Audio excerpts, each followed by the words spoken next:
I know that you were here early, and I know why you were here early. Okay. So, but focus. The focus is on why didn't we file this stuff months ago, and let's wind it out and air it out at that point in time. Okay. So I'm going to ask the state their issue on this. Are you cutting this out? Did you have discussions with Mr. Sharp? Madam? We did have discussions. When? Well, this morning. That's too late. The evidence is excluded. The evidence is excluded. I'm going to exclude because I told you that this was going to happen. We've reached out to them. No. We're excluding that, Your Honor. and I'm going to exclude the PowerPoint that you all submitted. Well, you're not going to wholesale introduce it. We had no intention. Your Honor, All right. let me just be real clear. We did not intend to introduce this PowerPoint today. I have personally reached out via telephone and called at least 2 members of the defense team and asked them to call me back, and I would like But you all should not be identifying this stuff the moment of trial while the jury's sitting in a box. This is the last. I am not going to tolerate this any further. If you don't get together with your colleagues and flag issues and resolve them promptly, and if I have to take them up, remember, I can exclude them. We'll work the weekends, or we'll do a combination of both. So this time, I'm going to exclude those 2 sections. Your Honor, Mr. Atkins, he confronted this witness with those sections. I last week let them know that we were introducing that. If the exhibit's not ready and you haven't made no, well, Mr. Sharp's got objections to it. But Judge, Mr. Sharp can get in and have our evidence excluded every day that he makes an objection at midnight, and then comes in and says. Well, then you all should have gotten your stuff together before then. Summon our juries, please. Summon our juries. Have a seat, madam. Have a seat. You better exclude that, and next time, make sure you're prepared. Judge, Make sure you're prepared next time. I'm not going to do this anymore. I'm just not. We are starting right now. It's 1:20. So we have talked to them. We have said we don't agree. then file a motion and get it before me, and we'll take it up. Both of you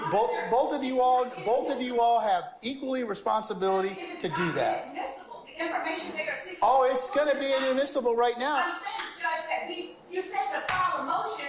There's nothing. I'm not going to have any more discussion about this, madam. I'm not. We talked to them this morning about that. Well, you know what? And I attempted to try to talk to them earlier this week. Well, then that's why we have to. Your Honor, so the court punishes the state because the defense.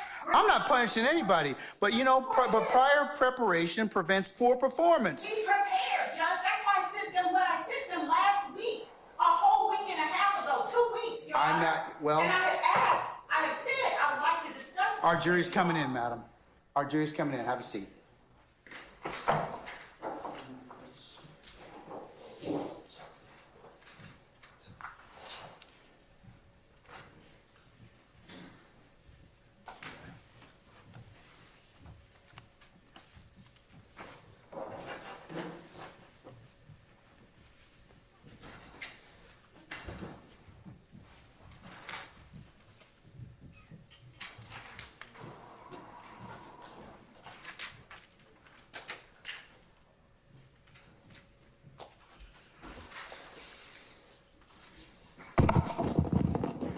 All right, ladies and gentlemen, please be seated. All jurors present, Sergeant Ingram? All jurors present, counsel. All right, ladies and gentlemen, jury, good afternoon.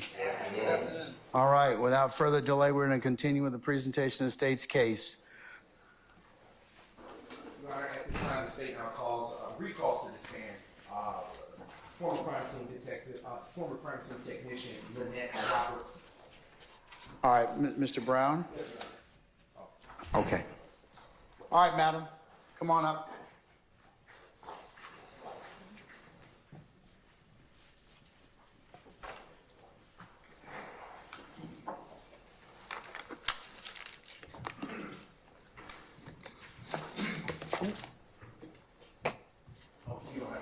Ms. Robertson, have a seat.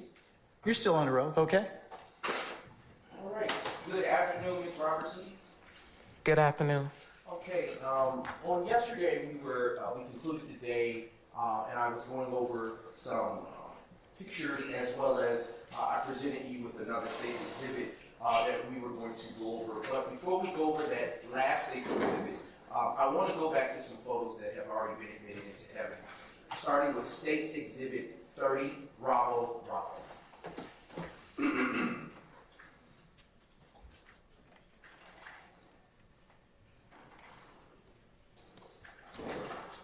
And looking to the right, to the left of you, excuse me, my right, or going to the screen behind you. I want to ask you a bit about this particular photograph that you were saying. What are we looking at? A hat? Okay. And is this an item that you collected and took into evidence? Yes. Okay. I'll adjust this if it helps. Okay. And what, if anything, do you notice about this hat? A hat with reddish brown stains. Okay. And do you see reddish brown stains anywhere else in this photograph? Yes. Okay. Where do you see them? On the ground. Okay. Where on the ground do you notice them? By a vehicle door. Okay. Which door is that? Passenger side front door. Okay. All right. I'm now turning your attention to State's Exhibit 37, Bravo, Bravo. All right. Former CST Robertson, can you tell the jury what we're looking at here? A hat with reddish brown stains. Okay. And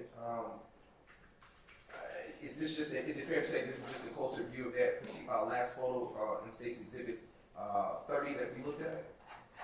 Yes. Okay. I'm now going to turn your attention to State's Exhibit 36, Bravo, Bravo.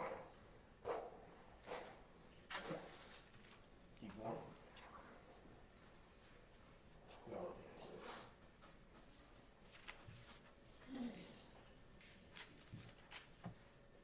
just one moment.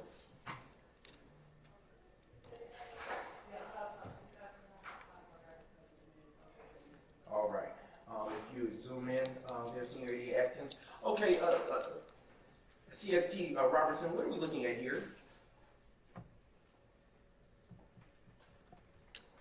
A hat with reddish brown stains and marker number 1.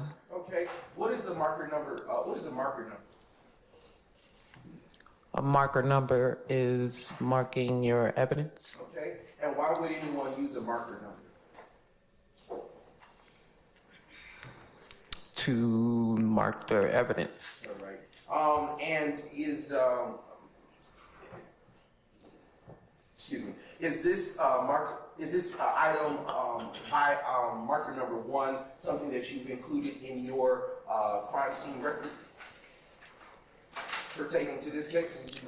Have to Sure. look. Sure thing.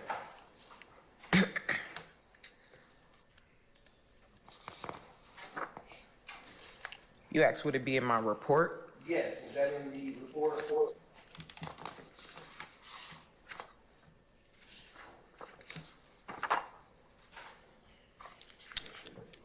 It would be in one of my photo descriptions. Okay, and is it listed on the photo description in this report pertaining to this case? Yes. Okay, all right. Now I'm going to turn your attention to State's Exhibit 91. Bravo, bravo. One more. All right. What do we see in this picture, CST Robertson? A picture of, I think, medical equipment on the ground. Okay. And do you see any reddish brownish stains on any of that such equipment? Yes. Okay, where do you see it? On the ground. Okay. I want you to, if you could zoom in just a little bit there, Senior Atkins. All right. And toggle down just a bit. All right. For identification purposes, do you see it on a blue object or a white object? A white object. Okay. All right, no problem. And I'm now going to direct your attention to State's Exhibit 39, Bravo, Bravo. All right?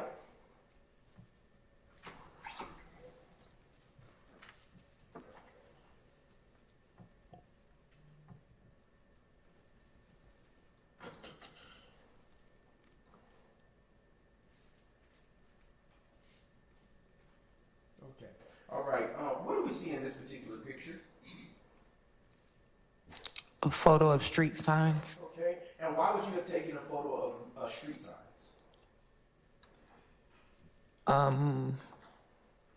Not only capturing the location, if I was relocated from any area. Okay, were you relocated in this case that you're here talking about now? Yes. And does this picture depict the area to which you were relocated? Yes. I'd ask you, what, if anything, occurred upon your relocation to this particular area as depicted in State's Exhibit 39? Bravo, Bravo. Can you repeat that? Sure, I'll ask it a better question. What, if anything, did you do upon being relocated to the area depicted in State's Bravo, Bravo? I took photographs. And for completion's sake, can you describe the street names that are depicted in State's 39 Bravo, Bravo? Browns Mill Road, Harper Road. Okay, and excuse me, I am now going to direct your attention to State's 40 Bravo, Bravo. All right, and I'm not sure if that box in the corner can move slightly to the other side. See that zoom out. Okay, no problem. CST Robertson, can you tell the jury what we're looking at here in State's 40 Bravo, Bravo? The intersection of Browns Mill Road and Harper Road. Okay. Is it fair to say that this is just a wider view of said intersection that we looked at in State the prior State's exhibit? A overall view. Okay. All right. And is it customary for crime scene technicians to take pictures of their relocation to different areas? Yes. Okay. All right. I am now going to turn your attention to State's 41. Bravo, Bravo. And Ms. Robertson, can you tell the jury what we're looking at here? Another overall of Browns Mill Road and Harper Road. Is this the opposite facing angle of the same intersection that you just reviewed in the last State's exhibit? Yes. Okay. All right. And I just would now direct your attention to State's 44 Bravo, Bravo. Okay. CST Robertson, and if you can zoom in just ever so slightly, excuse me. Okay, what are we looking at here in State's Exhibit 44 Bravo? You're looking at a cartridge casing. Okay, and is this something that you located upon your relocation to the intersection that was discussed earlier? Yes. And is this a piece of evidence that you would have collected upon locating it at that said intersection? Yes. And what, if anything, do you do after locating such a shell casing?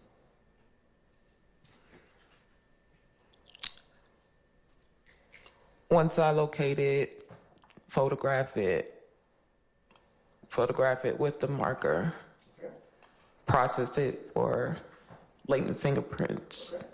All right. I'm now going to turn your attention to State's 45 Bravo, Bravo. Okay. CST Robertson, is it fair to say that this is a closer view of the same shell casing that you located at the intersection of Brownsville Road and Harper Street? Yes. Okay. And can you describe the condition of this shell casing that we're looking at here in State's 45 Bravo, Bravo? The condition as in, I'll ask this question. Does it appear to have a dent or be bent in any kind of way? it appears that way. Okay. Would you say that this is a spent shell casing or unspent piece of ammunition? I would say it's spent. Okay. And when I say spent, what is it that I am just? What is it that you understand that to mean? It was fired. It was used. Okay. And I am now going to turn your attention to State's Exhibit 95, Bravo, Bravo.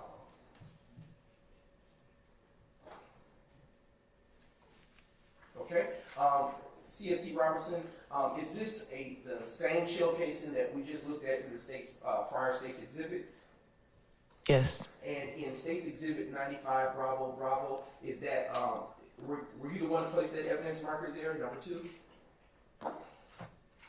Yes. Okay. And is this indicative that this was something you collected and taken in there? Yes. Okay. And I'm now going to turn your attention to states 46 Bravo Bravo. Excuse me. 47 Bravo Bravo. My apologies. Okay. CST Robertson, what are we looking here at states 47 Bravo Bravo? A cartridge casing. And is this a different or the same cartridge casing that we looked at in the prior state's exhibits? A different one. Okay, and as with the last cartridge casing that we discussed, can you describe the condition of this particular shell casing that we're looking at in states 47 Bravo Bravo? Spent casing. Okay, and I'm now going to turn your attention to states exhibit 52 Bravo Bravo. And if you just zoom in ever so slightly, Senior A.A. Atkins. There we go. Center, please. Thank you. And CST Robertson, can you tell the jury what it is that we see here? Is this the same shell casing? The same shell casing as the last photo, yes. Okay, and that evidence marker, is it fair to say that that evidence marker that is placed there is indicative that you took that shell casing also in the evidence? Yes. And with both shell casings that you collected in this particular case, is it also fair to say that you ran tests on both of them? Yes. And what was the test that you ran on them? I processed for latent fingerprints. And did you find anything of value? No. Okay. And I'd like to ask you, did that conclude your involvement with this particular APD case number, which is APD 151022458? Is this right here? Yes, as to this particular APD case number, APD number 1510224. Yes. Okay, no problem. Thank you. And I am going to now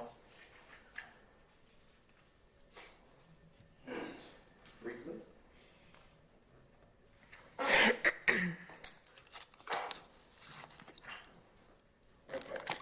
I am now I'm approaching the defense, which has already been provided in the discovery process and has been pre-marked as State's Exhibit 62 India, Your Honor.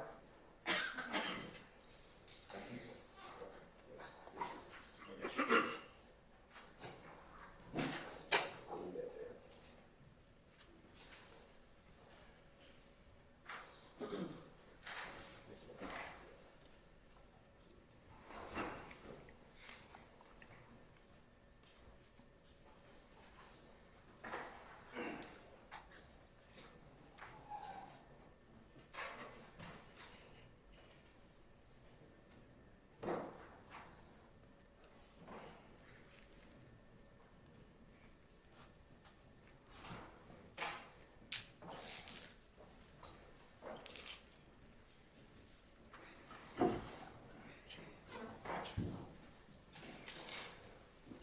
Okay, Your Honor, I am now approaching Ms. Robertson, with State's Exhibit 62 India.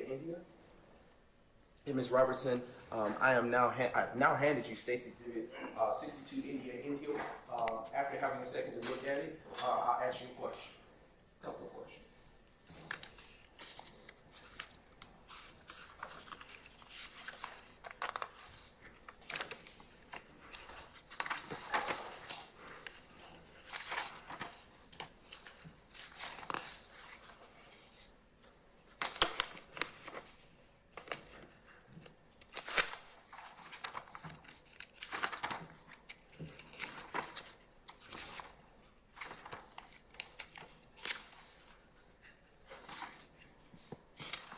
Have you had enough time to review State's Exhibit 62 India? Yes. Okay. Ms. Robertson, can you tell the jury what state 62 India is? My report from another incident, another shooting incident. Okay, and how do you know what it is? I'm looking at my report. Okay, and has your report been changed or altered in any way since the first time, since when you authored it on January 9, 2015? No. Okay. Your Honor, at this time, the state now moves to admit states 62 India into evidence.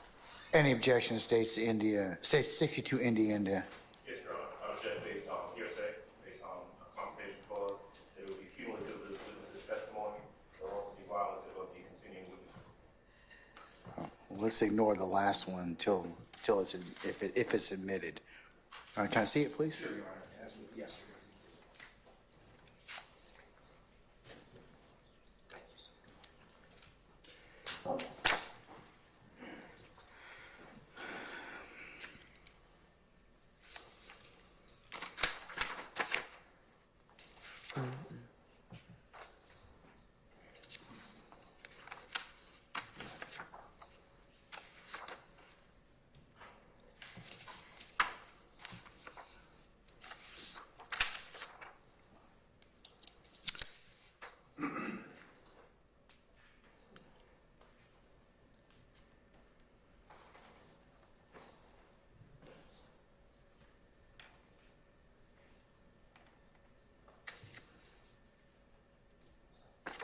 All right, Mr. Adams, I'm going to overrule your objections. State 62 India is admitted. All right, Ms. Robertson, and Ms. Robertson, I'm now approaching you with state 62 India, and I'm going to ask you a few questions listed there. Based on your report, what day were you called out for service? January 8th, Okay, of what year? 2015. Okay, so this is earlier than the incident that we just got through discussing that occurred on April 12th of 2015. Yes. Okay. What time did you get called out based on your report? 11:24. Okay. And is there an APD case number associated with this particular incident on your report? Yes. Okay. And what is that APD case number? It is 150-083-130. As was the case yesterday, if you would be as kind to mark the poster board with that date under the appropriate month and year, or month and day, that case number, please. And Your Honor, I should have asked, may the witness have continued permission to move about the courtroom? She may, sir. Thank you, Your Honor.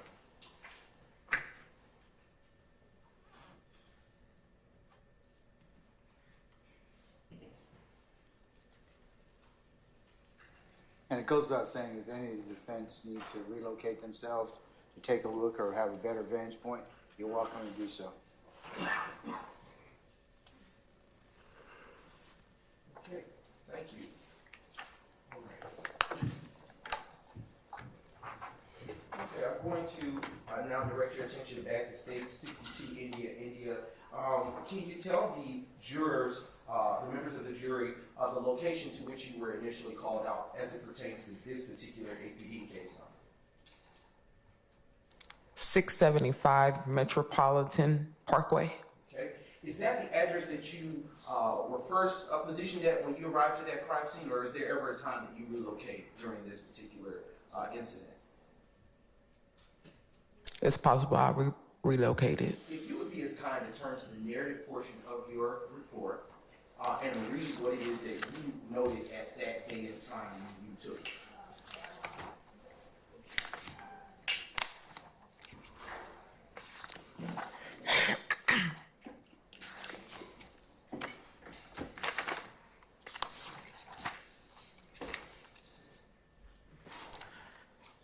On January 8th, 2015, CSTL Robertson was called for service at the location of 1064 Metropolitan Parkway for an aggravated assault.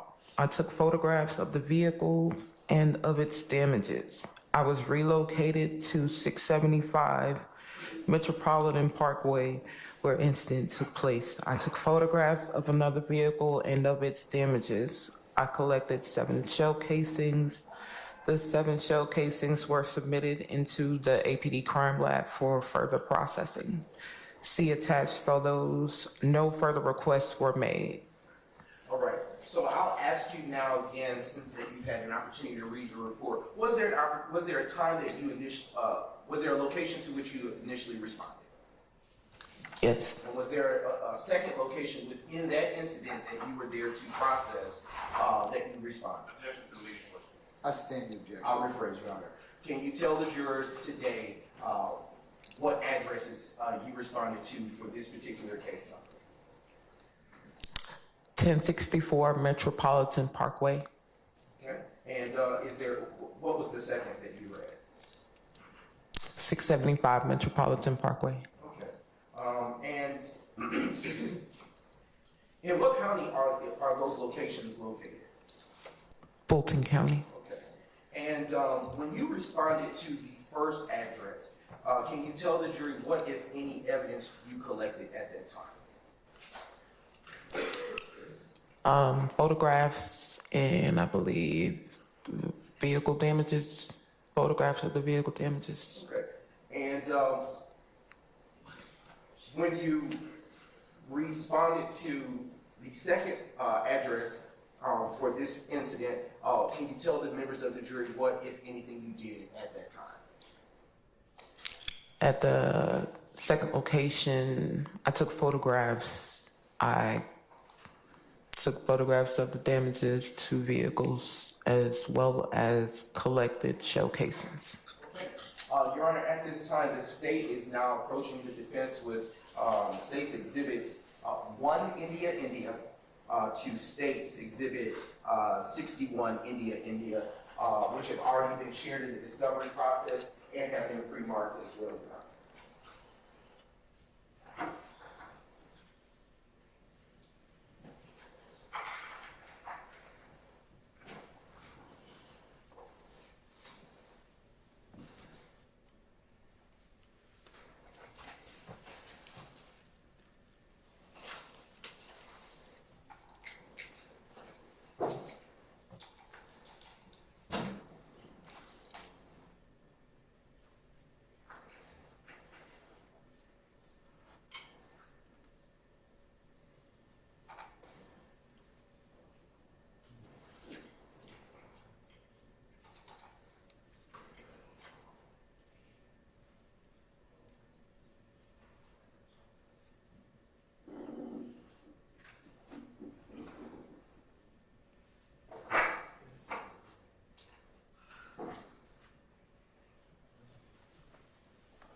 I am now approaching you with state's exhibits 1 India to 61 India.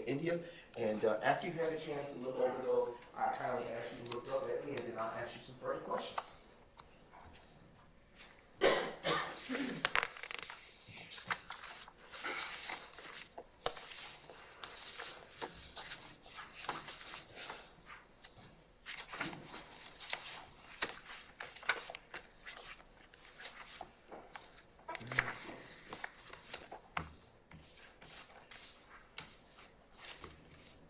Okay, you had it. I see you looked up at me. Does that mean that you finished everything? Everything? All right, no problem. Okay, and what is it that I have handed you as state's exhibits 1 India to 61 India? Repeat the question. I actually can. What have I just handed you that has been pre-marked as states 1 India to 61 India? Photographs of crime scene. Okay. Do you recognize those photographs? Yes. How do you recognize them? I took these photos. All right. And have those photos that you've looked at been altered in any way since the day that you initially took them? No. Do they fairly and accurately depict the location of the crime scene that you responded to on the day on the day of January the 8th, 2015? Yes. Okay. Your Honor, at this time, I now move to admit states 1 India, India to states 61 India, India into evidence. Any objection to states 1 India, India to 61 India, India? No, sir, no objection. All right, they're admitted, may be published as you see fit. Thank you, Your Honor. Ms. Robertson, I'm going to turn you back to your crime scene record that pertains to this particular incident that you responded to. That is the note of States Exhibit 62 India, India. And I'm going to turn you to the page that pertains to the photos descriptions that you listed here through 1 through 61. And I would ask that you would kindly read what it is that you did, your photos correspond to in this description. Kindly.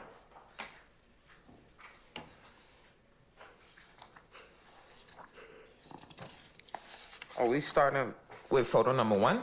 Yes, so I'll direct you. Sorry. Yes. Until you think.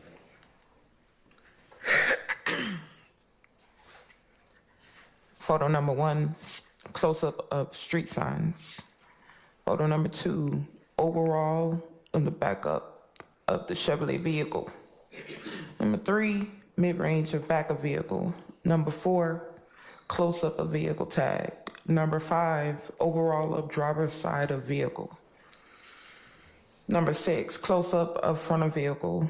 Number 7, overall of passenger side of vehicle. Number 8, overall of back of vehicle. Number 9, overall of rear window damage. Number 10, mid-range of rear window damage. 11, close-up of rear window damage. 12, overall of passenger side rear window damage. 13, overall of passenger side rear window damage.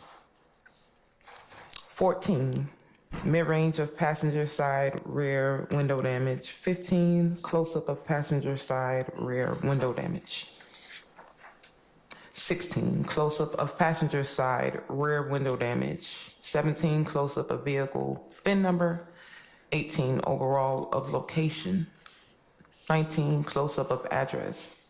20, close-up of address number. 21, overall of name of location. 22, overall of back of vehicle. 23, close-up of vehicle tag. 24, overall of driver's side of vehicle. 25, overall of driver's side of vehicle. 26, overall of passenger side of vehicle. 27, overall of passenger side of vehicle. 28, overall of rear window damage. 29, overall of front of vehicle. 30, overall of rear window damage. 31, mid-range of rear window damage. 32, close-up of rear window damage.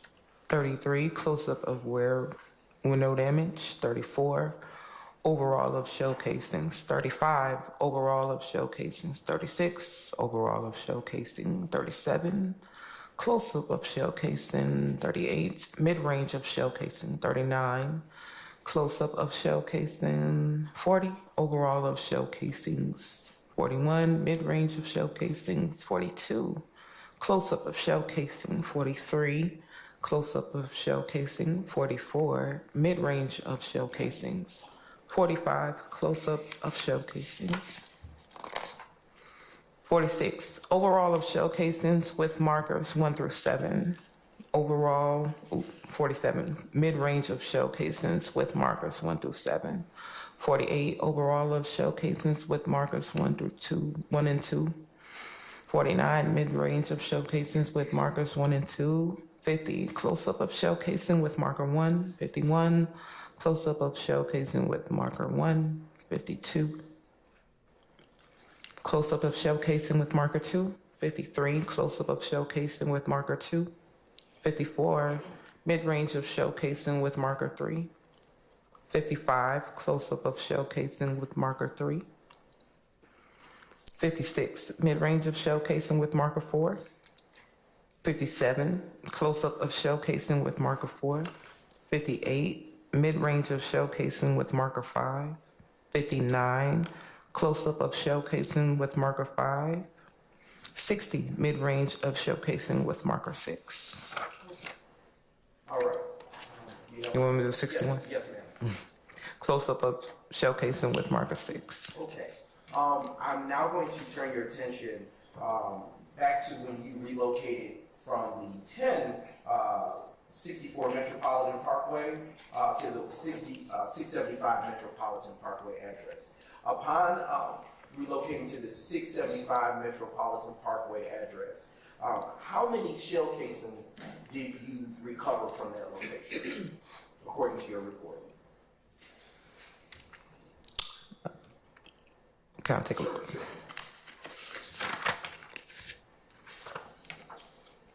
According to the report, 7 shell cases. And according to your report, can you tell the jury,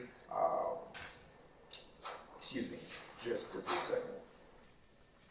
Were fingerprints done on these shell casings as were the case in the first APD case number you responded to? Yes. Okay, and was anything of value found from those shell casings? No. Okay. And in your report, as it pertains to the window damage that you noted, when you say damage, what kind of damage are you describing? Defect damage from shootings. Okay. And based on your report, how many vehicles had defects? 2. Okay. Do you know anywhere in your report what those vehicle types were? Yes. Okay. Can you tell the jury what those were according to your report? I'm gonna look real quick. Sure.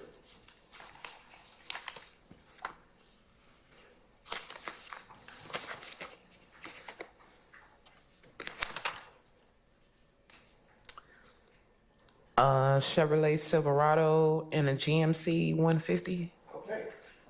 And as it pertains to this particular case, after I strike that, did you in fact collect those 7 shell casings that you observed on at the 675 Metropolitan Parkway address? Yes. And what was done with those shell casings, if anything, after you collected them?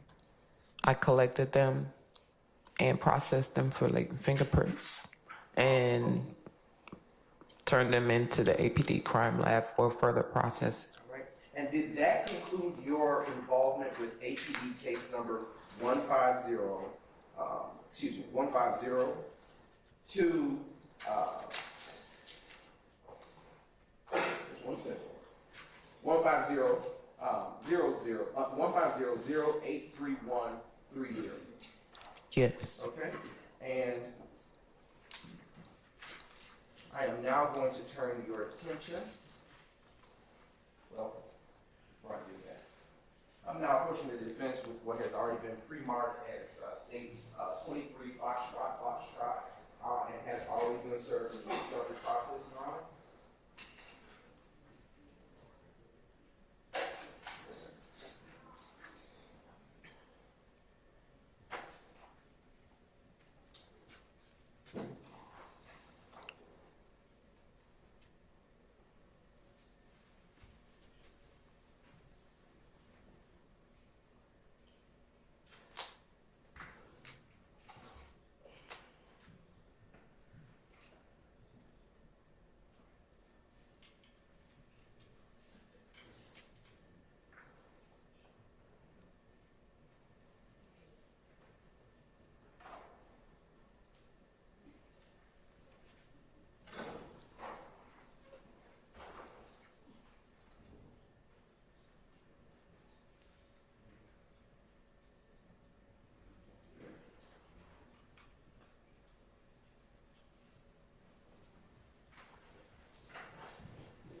All right, Your Honor, I am now approaching the witness with this pre-marked as states 23 Foxtrot.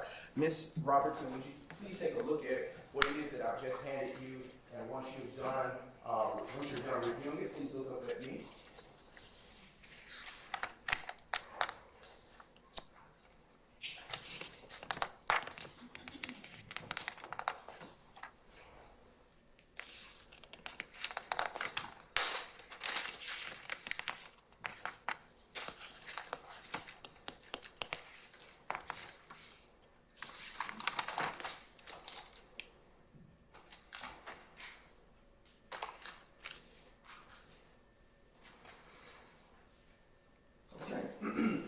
Ms. Robertson, what have I just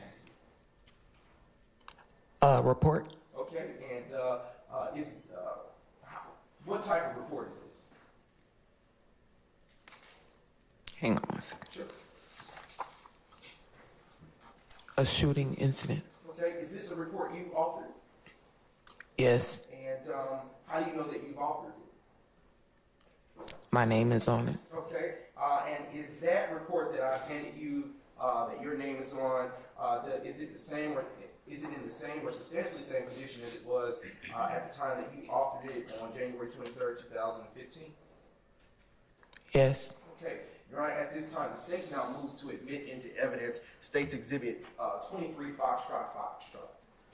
Any objection to states 23 Foxtrot? Your Honor, in regards to that exhibit, my objection is the same as previously. It contains hearsay. It is the cumulative of this witness's testimony that it violates confrontation, non-confrontation obligations, and at another time, depending upon the court's ruling, it may be violative of the continuing witness rule. Like I said, I prefer you not make that last objection because that depends on a lot of other things that haven't come to pass. So I'll consider the first ones. Can I see it, please? All right.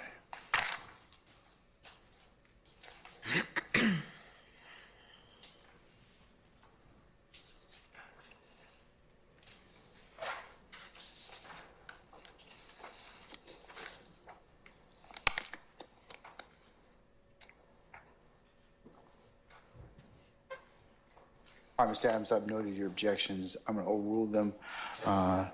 States 23 Foxtrot's admitted. Continuing objection. Thank you kindly. I am now approaching the witness with State's 23 Foxtrot. CST Robertson, can you tell the jury what, if any, APD case number is associated with this particular document? 150-222-838. Okay. And as what date is associated with this particular incident? January 23rd, 2015. Okay. And is there a location associated with this particular incident? Yes, And would you be as kind as with the case before and take that black marker and note on the poster board the APD number associated with the pertinent date for the timeline?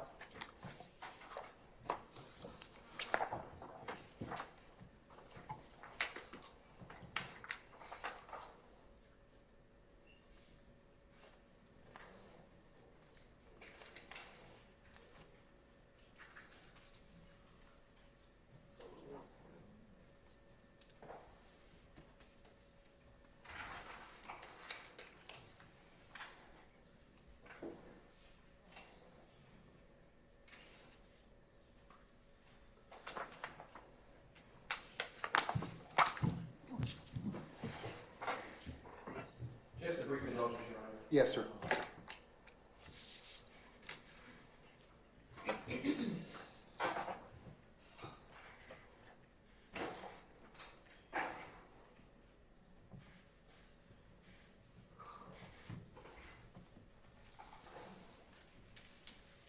All right.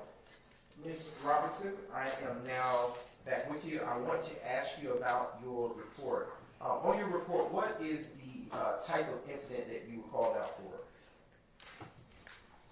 for a shooting. Okay, and according to your report in the narrative section, which you will see if you flip the report a few pages over, would you be as kind to read that portion of the report for the jury's hearing? Excuse me. I sustain the objection. Your Honor, if I may respond. Go ahead. It's in evidence, Your Honor. I know, but it might just go a little bit better if you do that. Sure thing, Your Honor. Okay. All right.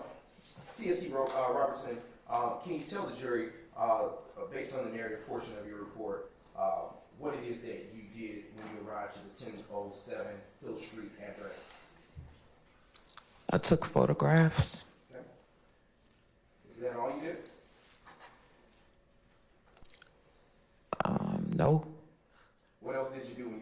responding to the 1007 Hill Street address, based on your report. You can refer to it, you just can't read from it. Okay.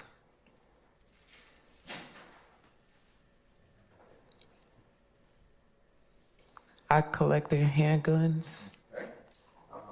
And what did you do after you collected those handguns, according to your report? You may refer to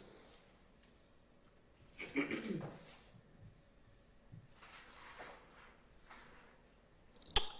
I processed 3 GSR kits, which is gunshot residue kits, on 3 suspects. Okay. At what address? At the Zone 3 precinct, 215 Lakewood Way. Okay. And, excuse me, just briefly.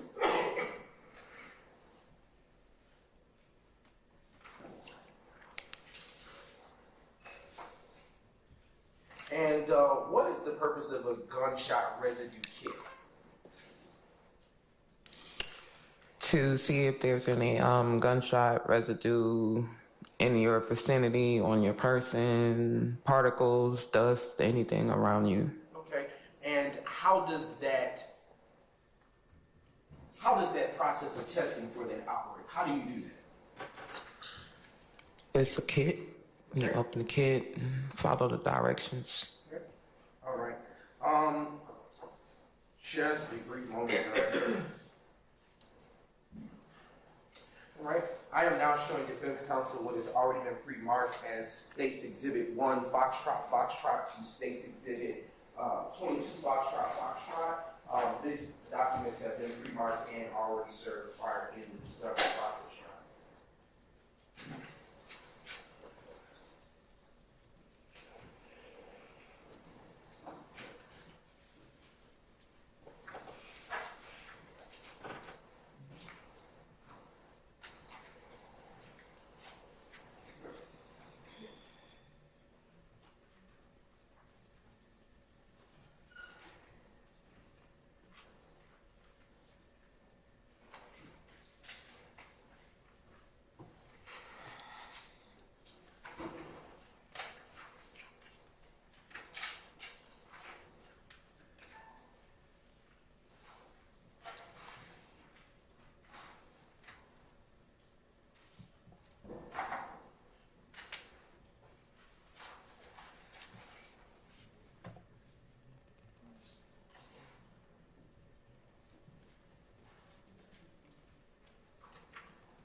I'm now approaching the witness, Your Honor, in States 1, Foxtrot, to States 22, Foxtrot. Ms. Robertson, after you, please take a moment and review those to yourself. And after you've done so, look up at me and we'll continue talking.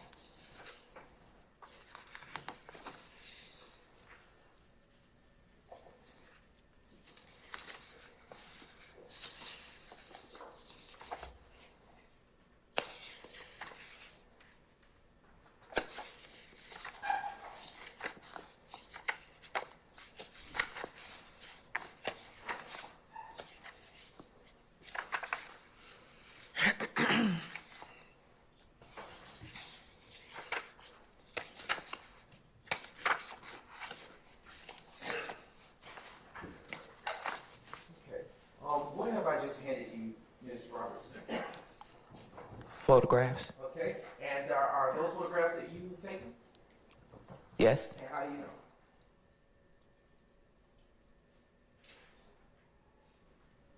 Do you recognize them?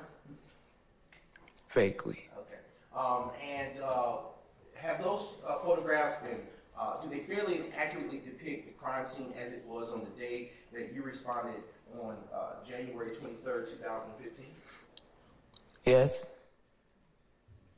Okay, and Your Honor, at this time, the state now moves to admit States, 1 Foxtrot, Foxtrot to 22 Foxtrot, Foxtrot. Any objection to states 1 Foxtrot, Foxtrot to 22 Foxtrot, Foxtrot? Anyone? No, sir. No objection. All right, they're admitted and may be published as you see fit. Thank you, Your Honor. Ms. Robertson, I would like to ask you, do the photographs that have just been handed to you and pre-marked as States Exhibits 1 Foxtrot, Foxtrot to 22 Foxtrot, Foxtrot correspond to the photographic narrative contained in your report for this case? Yes. Okay. I would also ask you, as it relates to the set of photographs that we reviewed prior to these that were pre-marked as States Exhibit 1 India, India to 61 India, India, do those particular photographs correspond to the photographs contained in the earlier report that we reviewed secondly? Yes. I would also ask you about the photographs that have been pre-marked as States Exhibits 8BB, Bravo, Bravo, to 53 Bravo, Bravo, and 80 Bravo, Bravo to 97 Bravo, Bravo. Do those photographs that we reviewed first correspond to the photographic narrative contained in your first report that we reviewed? Yes. All right. Just a few more questions here, Ms. Robertson. Ms. Robertson, I want to turn your attention back to the second APD incident that we discussed a few moments ago. And if you would just indulge me briefly, I'll ask you a few more questions pertinent to that.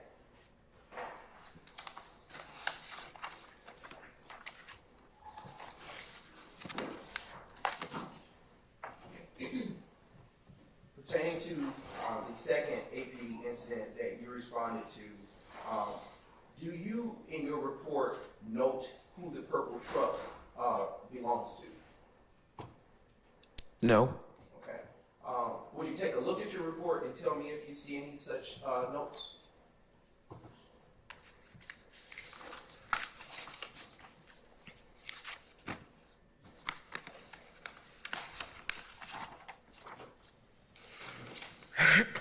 Excuse me.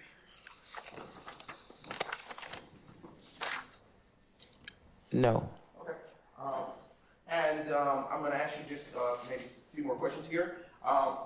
Do you know a man who goes by the name of DeQuantes Lamar, or AKA Rich Homie Quan? No. Did you speak with anyone by that name or alias at the scene of the crime that you responded to on that day? No. And to be specific, let me say on the day of January the 8th, 2015? No. Okay. And do you know an individual named Donovan Thomas, also known as Peanut? No. Did you interact with anyone by that name at the scene of the crime on that day? No. Your Honor, I have no further questions for this witness. Cross.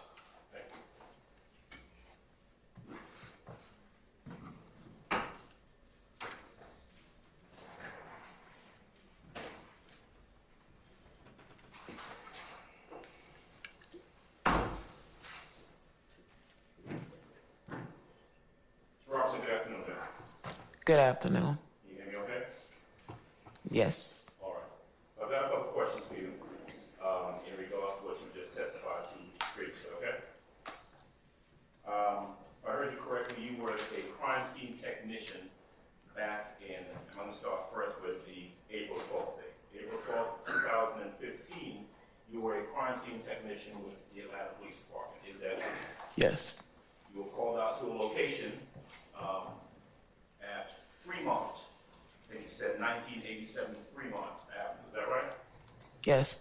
And of course, you were not involved in the initial investigation. You came there specifically for the purpose of collecting evidence. True? Repeat that. All right.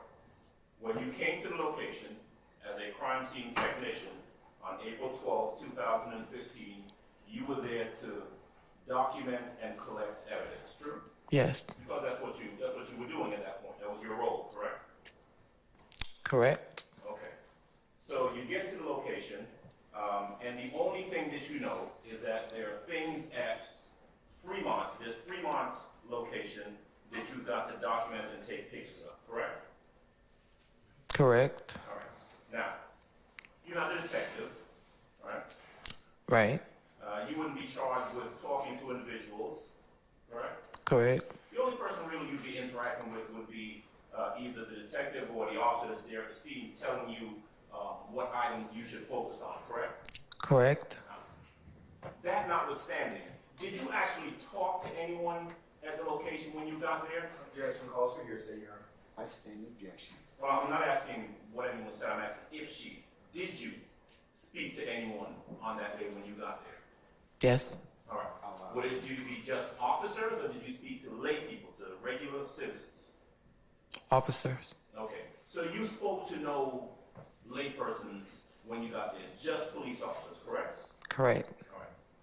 Now, when you got to the location, and then we saw pictures earlier of the vehicle that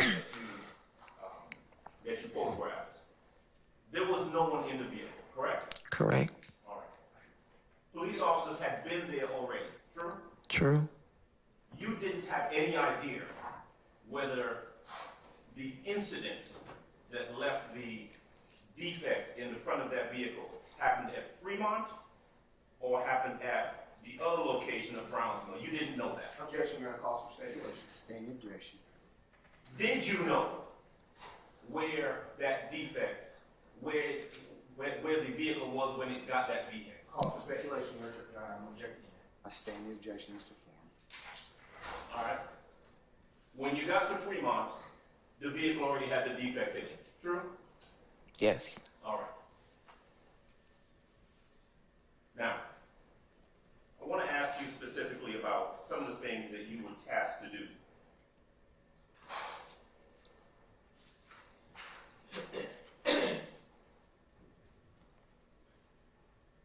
Although you started at the Fremont location, you ultimately ended up going to the corner of Browns Mill and Howard. Is that right? Browns Mill and repeat that? Did you end up going to a different location after Fremont? Yes. Okay. What was that second location that you went to? I'm gonna tell you the exact location.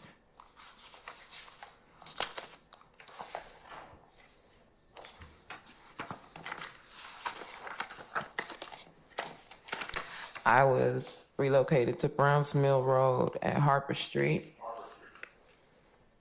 Okay. And that was at the direction of a law enforcement officer? Yes. Okay.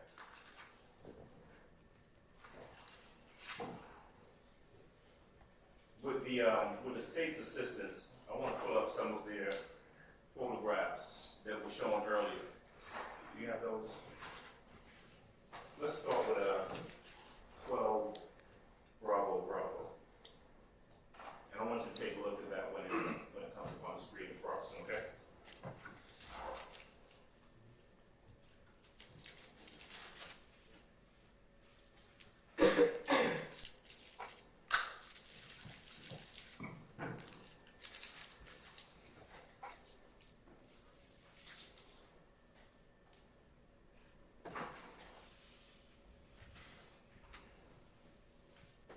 By the way, do you have your reports in front of you, Ms. Robertson? Yes. Can I step up, Judge? You may.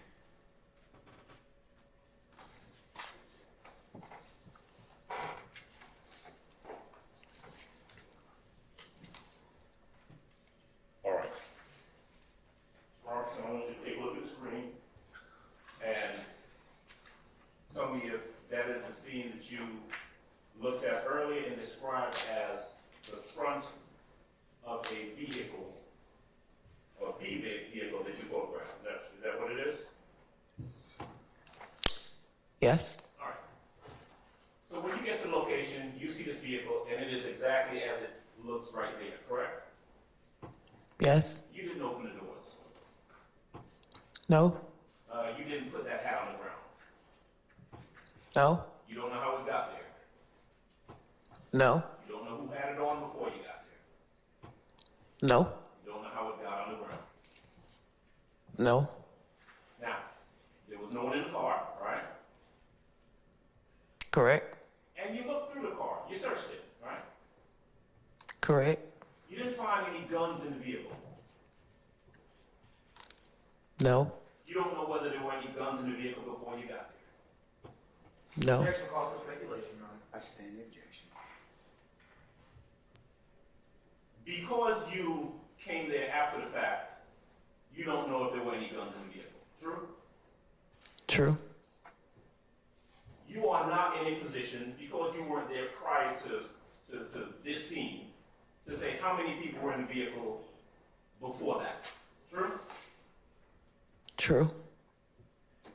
You don't know how the vehicle got from Browns Mill to the Fremont location, right?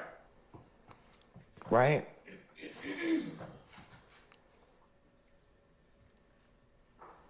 Let's look at 27 Bravo, please.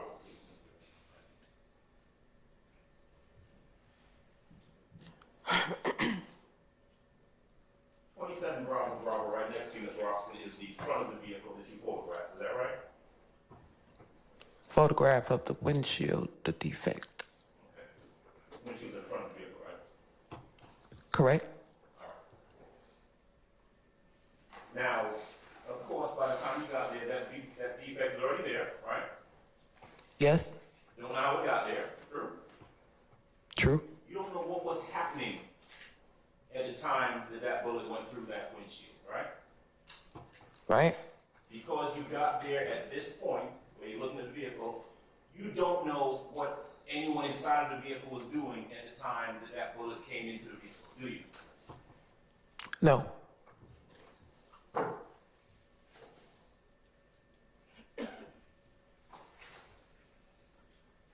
You were asked a lot of questions about whether or not the window, the driver's side window and passenger side window were either up or down. Remember those questions? Yes. In these photographs that you were shown, the windows appear to be up. True? True. All right. Now, it is fair to say that since that's the position they were in when you got there, you don't know whether they were down sometime before that, right? Right. You don't know who, if anyone, manipulated the windows at any time before you got there. True? Objection. Facts not in I evidence. stand the objection. That's not in evidence. I stand the objection, sir. Do you know whether the car was ever at Browns Mill and Harper? Repeat that. Do you know whether this car that you photographed was ever at the corner of Browns Mill and Harper? No. Okay. And so you wouldn't know whether or not it traveled from Browns Mill and Harper to Fremont, and if so, how we got there, right? No.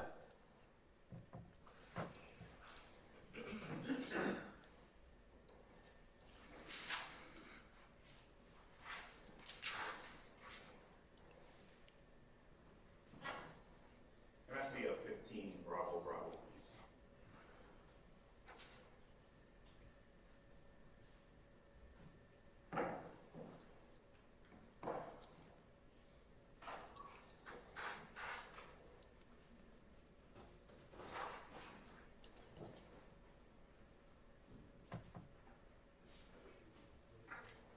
All right.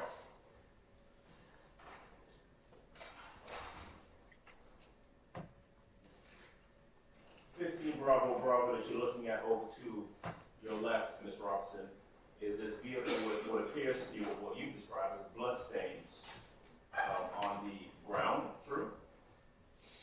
Yes. Blood stains on the interior of the car. Correct? Yes. Blood stains on the door, the passenger door of that vehicle. Right? Right. Now, when you show up as a crime scene technician, you can collect evidence, right? Right. And there are certain things that evidence can tell you. You agree? Right. Evidence can tell you, for example, whether or not it appears as though a gun was fired inside of the vehicle. For example, if you find shell casings, that might be an indication that a gun was fired in the vehicle, right? Right. Or it might not. Gun may have been fired and they're just Right? Gun could have been fired from a revolver where there's no ejection of a shell casing, and then you don't see any shell casing in the vehicle, right? I'm going to object, Your Honor. This is facts not in evidence. I stand the objection. You didn't find any shell casings in the vehicle, right? Right? But that doesn't tell you whether or not the gun was fired in the vehicle or not, correct? Correct. The photographs that you take, the items that you collect, they're not, that evidence isn't capable of telling you who was in the car, right?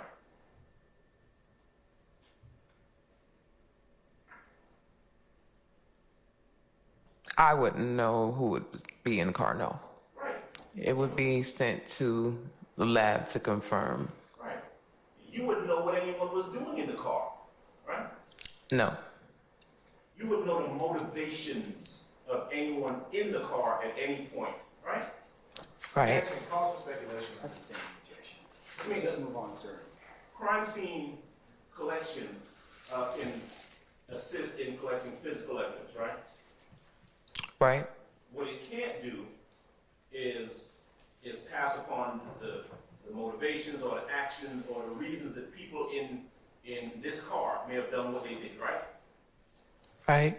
Objection, facts not in evidence. Motion to strike. Motion to strike. I stand the objection, Mr. Adams. It's an improper question. Ladies and gentlemen, don't disregard the last question and the answer to it. Let's move on, sir.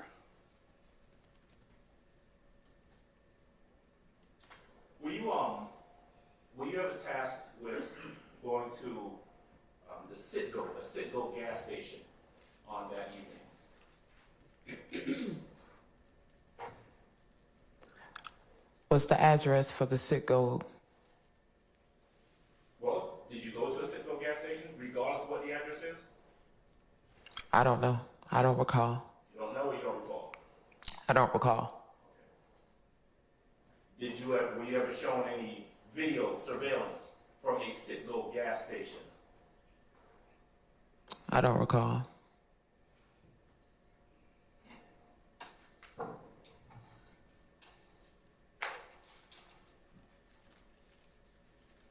Ms. Atkins, can I have 39 Bravo, please?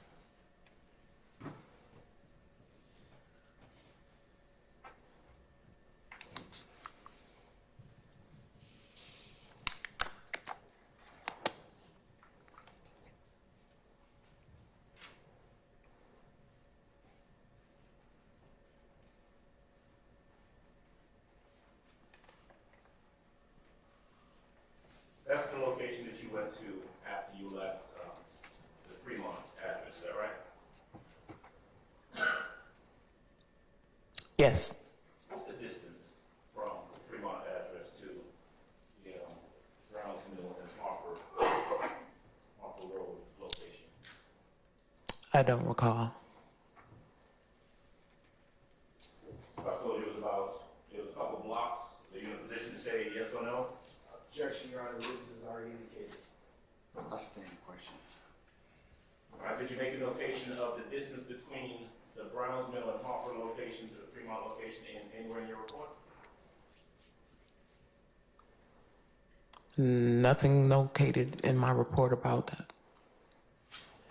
So you went there because one of the officers of the Texas told you to go there and take some photographs, all right?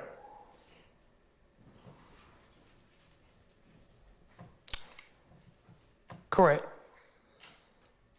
Do you remember who the detective was or the officer was that you were dealing with that night who was giving you the instructions on what to do? I don't recall. Facts not in evidence. Hold. Can I have a 41 Bravo, Mr.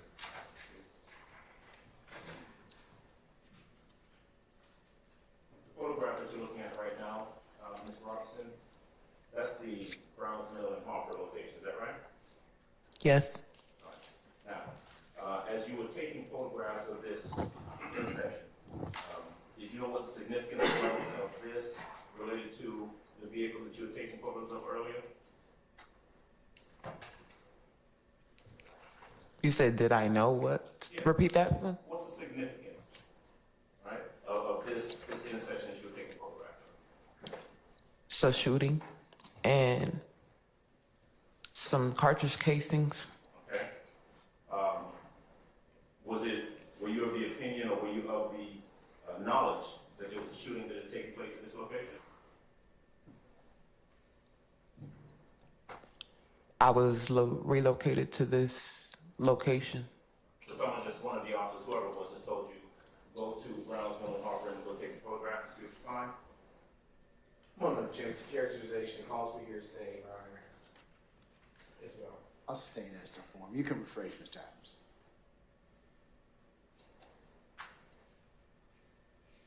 Let's see, 45,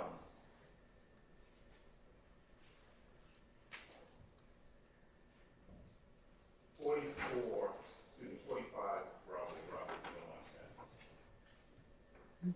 All right, shell casing, one of two found at that location, is that right? Vague, Your Honor. Say again, sir. Objection vague. I'll sustain the objection. You can rephrase. Okay. The shell casing that is depicted in State's Exhibit 45, Bravo, Bravo, is a shell casing that you took a photograph of, is that correct? Correct. You took a photograph of two shell casings, is that right? Correct. This is one of them, right? Correct. This is one of the two photographs, the two shell casings that you took photographs of, right? Correct. You don't know anything about, well, I heard you say that they were analyzed for fingerprints. Yes. Did you do that? Yes. And were the results made part of your report? Yes. And they were negative for fingerprints, is that right? Correct. And so other than finding two shell casings at that location, there was nothing else of evidentiary value related to these two shell casings, correct? You have my report, but that's correct. Answer yes. You have my report, yes. Well, you remember what happened when you examined the scene and took photographs and collected evidence, right? No, I told you I don't recall. You have my report, and I gotta answer your question. Give me my report. Okay. So in order to tell us anything about that night or your investigation, you need to see Refer to my report. Yes, because correct. you don't have any independent recollection of it, right? I'm gonna object, Your Honor, asked and answered. I'll rule the objection. What about evidence of any blood at the location? And when I say location, I'm talking about the Harper and Brown Smith. Did you find any indication of any blood there? No.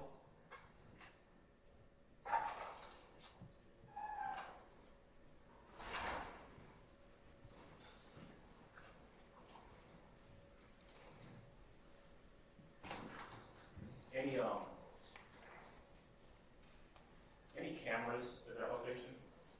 Traffic cameras? Anything like that? I don't recall. Were either you or anyone else with the Atlanta Police Department who was investigating this crime, the shooting that night, tasked with checking to see whether any homes right near that intersection may have had any cameras, ring cameras, anything like that?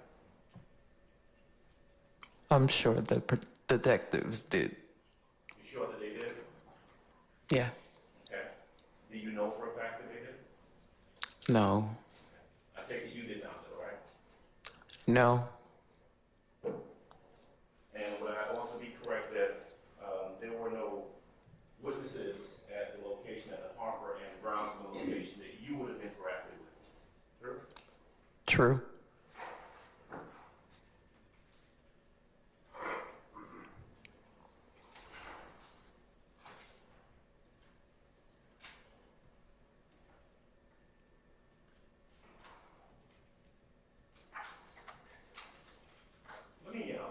Let me go back, but I want to ask you a question about the vehicle that you photographed.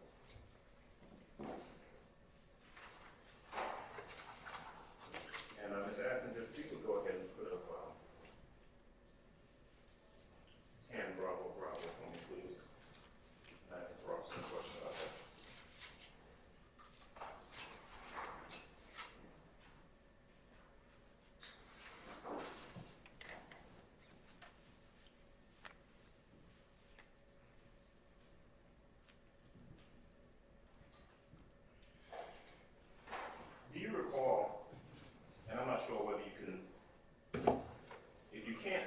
this photograph, I want to just ask you based on what you remember from that night, if you remember anything from that night, whether or not the front passenger window was slightly open or slightly cracked when you got there.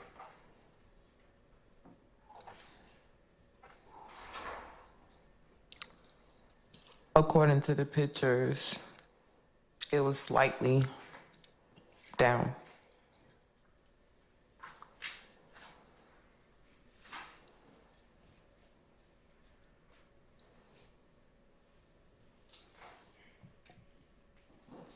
Jackson, do you have the 91 Bravo?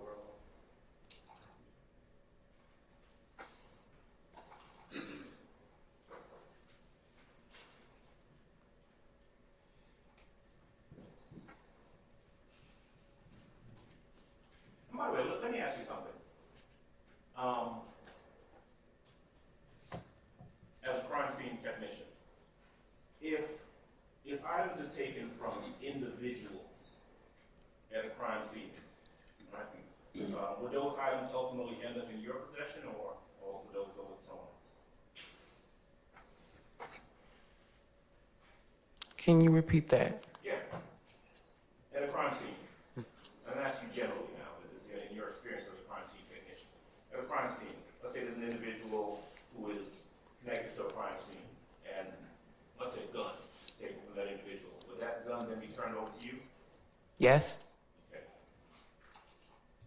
In this case, when you arrived at this location, there were no items retrieved from anyone that were turned over to you, right? Right?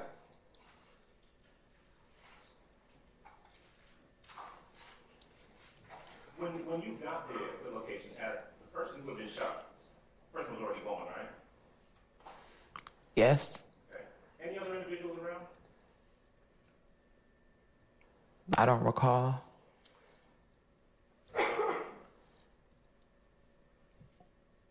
In 91 Bravo, it's a picture of the back of the car, all right? The ground. Right. But if you're looking a little bit further on the car itself, it looks like the door is closed. Right? You see what I'm talking about? Yes. Driver's side, front door closed, right?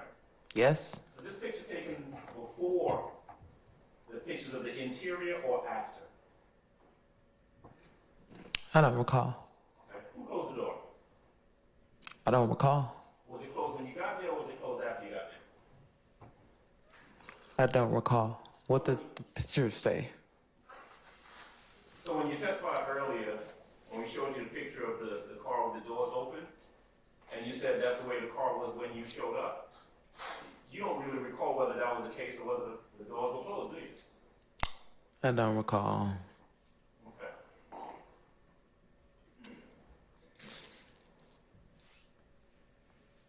Fair to say that in order for a door to be open at one point, closed at another point, somebody had to have closed the door, manipulated the door, right? Objection to characterization, Your Honor. I stand the objection, Mr. Foreman. In order for a door to close, if it's open, someone has to close it, right? Yes. In order for a door to open, if it's closed, someone has to open it, right? Yes. Were any medical personnel on the scene when you arrived? Not that I recall.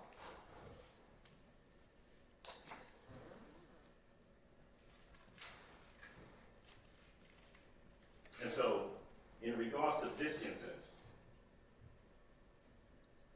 it is true that you responded and took photographs, right? Yes.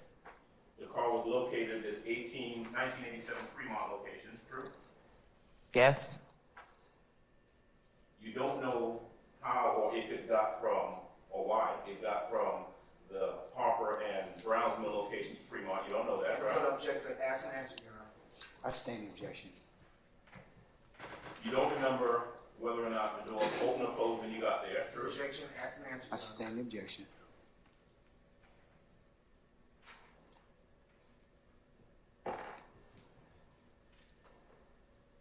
All right.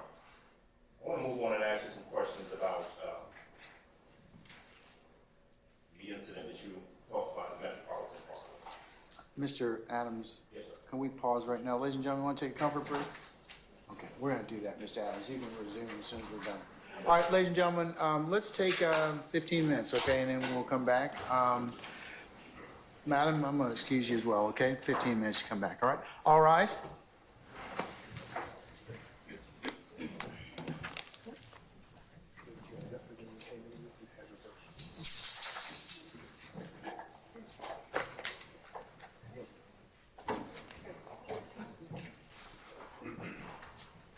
You tell her. Huh? Please. Please do. Talk to her about it.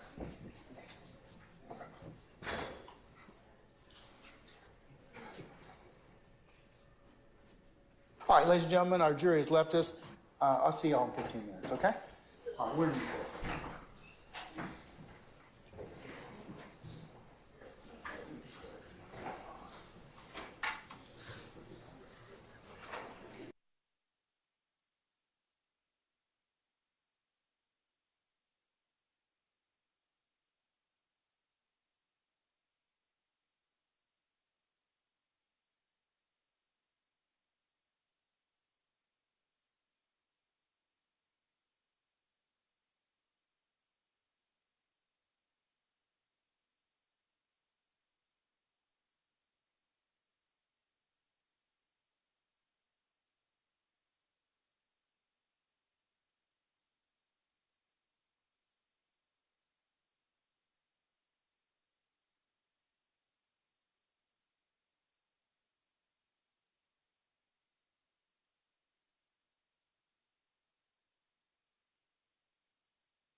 Here, sir. Let's see. Yes. Everybody is? No. Oh, there's Miss Westmoreland back there. Yeah, she's back there. Everybody present, count for.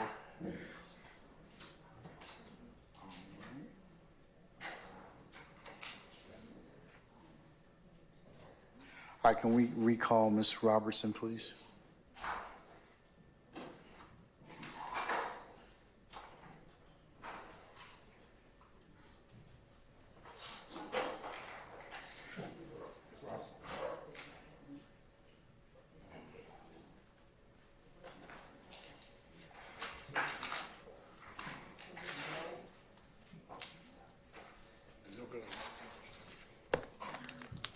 All right, Sergeant Ingram, summon our jurors, please, sir.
Hey, Chris.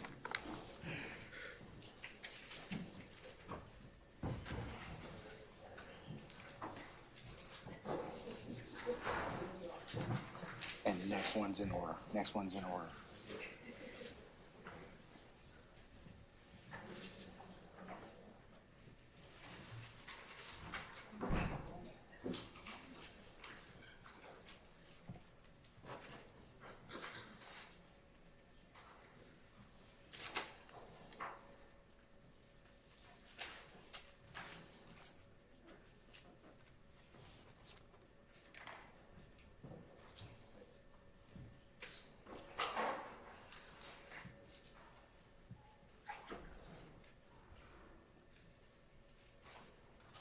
All right, ladies and gentlemen, please be seated. All right, thank you, Sergeant Ingram. All right, Mr. Adams, you may continue, sir. Robinson, there was a question I was moving on to one of the other locations, but I want to jump back to that 1987 Fremont location for a second. When you got there, you testified that you got there and you photographed and collected evidence in regards to the car. Is that right? I took photographs when I got there, yes. Okay. The house, the location that you got to, 1987 Fremont, and we saw the, I guess the mailbox with the address on it, right? You remember that? Yes. And that was, in fact, the mailbox to that house, 1987 Fremont. Yes. Did you ever, or were you ever instructed to go in that house to look for or collect any evidence in that house? No. Were you ever instructed to even take any photographs of either the front of the house or anywhere inside of the house of anything that might be of any evidentiary value? I took photographs of the front of the house, but no, I wasn't directed inside of the house. Do you know whether any of the officers who were there were interacting with people inside of that house? Objection, speculation. I stand the objection. Do you know? Same objection, Your Honor. I'll overrule that one. I'll even phrase it a different way. Did you observe any of the officers who were there on the scene interacting with anyone at that 1987 Fremont location? I don't recall. Okay. Let me move on then and ask you some questions about one of the other locations that you testified about. One of them was Hill Street. All right, I'm going to leave your report there so you can take a look. You can reference it if you need to, okay? Okay. You were called out to Hill Street and you described it as you're responding to a report of a shooting. Is that correct? Correct. Information that you had is that there was a house that was supposedly shot at. Is that right? I don't recall. Okay. Do you remember who made the call? I don't recall. No. All right. Do you remember the name of the individual whose house you were responding to? No. Okay. How about your report? Look at your report and see if that helps refresh your recollection. If you want me to point you to it, I can do that. But you go first. Take a look and tell me if that refreshes your recollection. Of whose house it is? Yes, ma'am. The house that you were there in front of. No, I don't recall. Okay. May I, Judge? I'm sorry. You may, sir, yes.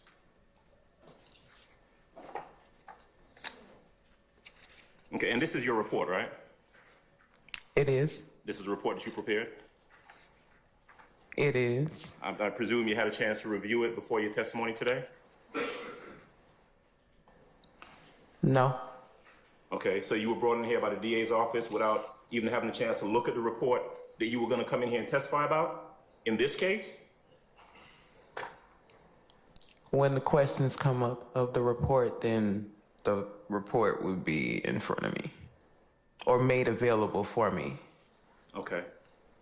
All right, so this is your report. It's already been entered into evidence as Foxtrot 23 or 23 FF. Correct. I want you to look at page 2 of your report, the one that you said you prepared, right? Correct. All right. Right at the top, does it have something that talks about involvement? Correct. Does it talk about a crime scene? Correct.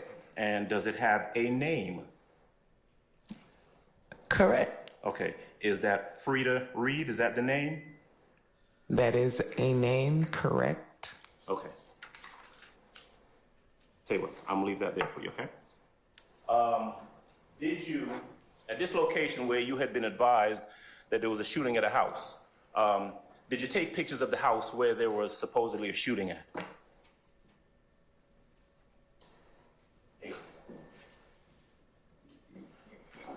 No. According to the pictures. Because they're in that stack of pictures, which are pictures that you took. Correct. There are no pictures of a house that was supposedly shot at that you responded to, right? Correct. What was there was a vehicle with 3 individuals in it. Is that right? Was a vehicle. Correct. And you were asked to take photographs of the vehicle and the contents of that vehicle. Is that right? Correct. Did you take photographs of the 3 individuals who were in the vehicle? I don't recall, no. Okay. What about this? You said that GSR, gunshot residue. Remember being asked some questions about that earlier? Yes. And at this location that you had responded to, your information was that there had been a shooting, right? According to a report, yes. You did not find any shell casings outside this house that had supposedly been shot at, did you? No. Because if you had, you would have photographed them and collected those shell casings, wouldn't you? Correct. And if you had seen any bullet defects on this house that had supposedly been shot at, you would have photographed those bullet defects, wouldn't you? Correct. Because that would have been important in the investigation, true? Correct. It certainly would have corroborated that a house had been shot at that you had responded to. True? True. Okay. What you did do, though, is that you photographed the trunk and interior of this vehicle in these photographs that have been labeled States Exhibit 1 Foxtrot through 22 Foxtrot, right? Correct. All right. And in that vehicle, there were some guns found, right? Correct. So you got a vehicle, 3 guys in it, and 3 guns that you collected, right? Correct. Okay. Now, it wasn't done at the location, but I think I heard you say earlier that at Zone 3, you were the one who did the gunshot residue test on those 3 individuals, right? Correct.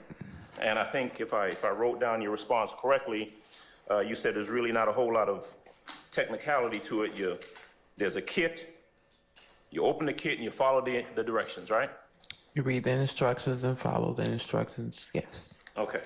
Now, the individual, and you were the one who was actually interacting with these 3 individuals who were in that car where those guns were found, right? Interacting, Well, I mean, you had to interact with them in order to do the gunshot just residue, right? process the gunshot residue kits. Right. Right. I mean, you had to interact with the individuals, right? The process, Okay. So, Kelvin Watts, Jermaine Hardiman, and Jamal Baines were the 3 individuals who you did the gunshot residue test on. Isn't that right? I don't recall. You don't remember the names? I don't recall. Did you put it in your report? I don't recall. You don't. Well, it's in front of you. Take a look and see if it's in there. Okay, hold on 1 second.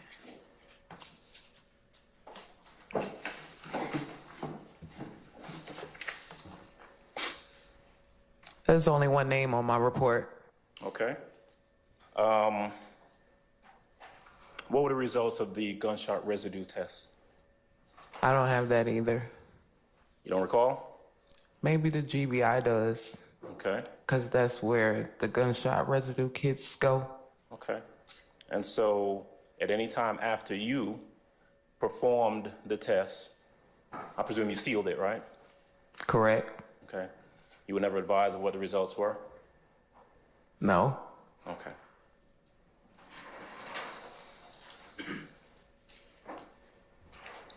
The other incident that you were asked about,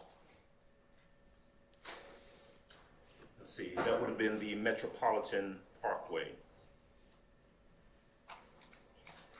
incident.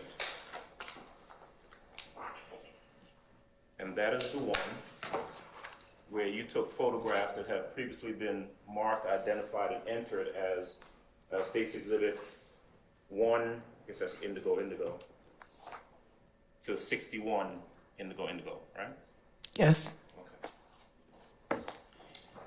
You responded to that location because there was, the information you had was that there had been a shooting out front of a location, correct? Correct. Not a shooting of a person, but just a shooting period, right? Correct. And there were vehicles that had sustained some bullet, what you determined to be bullet defects, right? Yes. Okay. You took photographs of them. Yes. You collected shell casings. Yes. A total of how many? 7. 7 shell casings found where outside the location that you responded to. Yes. And refresh my memory, what was the address of that Metropolitan Avenue location? 675 Metropolitan Parkway. 675 Metropolitan Parkway. That is a business establishment, is it not? According to the pictures. Okay. And would I be correct that, as in the previous cases, you did not personally interact with any individuals, witnesses or otherwise, at that location? Correct. You just took photographs of the vehicles that had some damage to them, yes? Correct. And you scoured the area and found some shell casings and collected those, right? Correct. All right.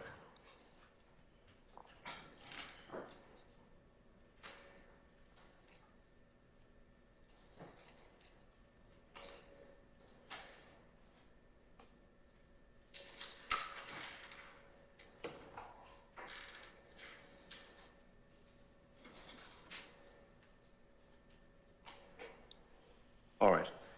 One moment, please, Judge. Yes, sir.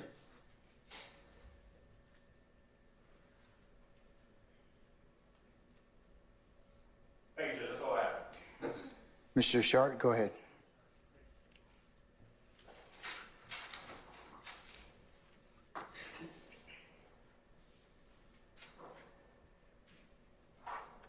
Good afternoon. Good afternoon. I'm just going to ask you a couple questions about the April 12th, 2015 work that you did, okay? Okay. All right. I noticed all the photos that you took were outside, correct? Yes. And when I say outside, outside the residence of 1987 Fremont Avenue, correct? Correct. Okay. And that vehicle that was parked in front, it was parked right in front of 1987 Fremont Avenue, correct? Correct. Okay. You never entered 1987 Fremont Avenue, did you? No. And to your knowledge, no law enforcement ever searched inside 1987 Fremont Avenue in search of any guns that may have been discarded there, did they? I'm going to object to Basis. speculation. I asked to her knowledge. It calls for speculation, Your Honor. Yeah, it does. I'm going to sustain the objection. Are you aware of any law enforcement searching that house for discarded firearms? Same objection. Yeah. Sustained. No further questions. Anyone else? Any redirect, Mr. Brown?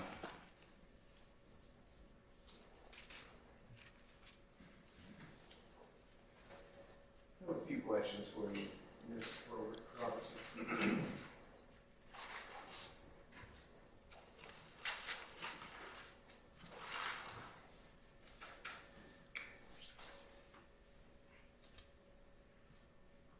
On cross-examination, when you were asked a few questions by Mr. Williams's attorney, Mr. Adams, and he asked you if you searched for any surveillance cameras. Do you recall that question being asked of you? Yes. When you respond to a crime scene, what is your primary purpose for responding? Process the crime scene? Okay. Are you responsible for looking for crime scene surveillance footage? No. Okay. Upon us responding to a crime scene, is it customary for crime scene technicians to take pictures of property or things involved in the crime scene prior to moving? No. Okay. Is it, excuse me, earlier you were asked a question on cross by Mr. Adams about how the vehicle was moved or where it came from. When you respond to a crime scene, is that part of your responsibility to know how a particular piece of property arrived to where it did? No. Is knowing who was in a particular vehicle a part of your investigation? No. Okay. Are officers required to preserve a crime scene prior to your arrival? Excuse me. Yes. Okay. Earlier you were asked some questions with respect to blood that was found at the location pertaining to the first incident occurring on April the 12th, 2015. I want to reorient you to that. You were asked by Mr. Adams if you found any blood near the intersection of Harper and Brownsville Road. Do you recall that question? Yes.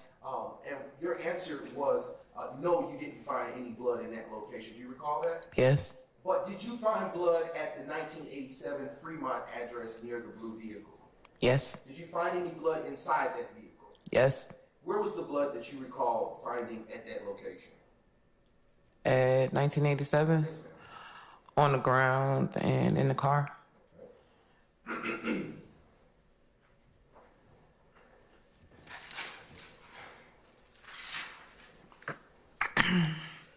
I want to go and redirect you to a few other questions that you were asked on cross. You were asked if you went into the 1987 Fremont address. Do you recall that question being asked by Mr. Adams? Yes.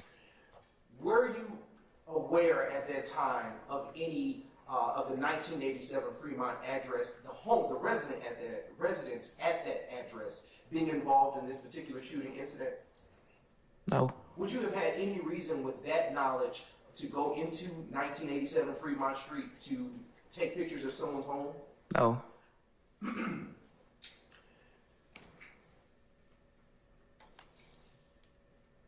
Just briefly, Your Honor.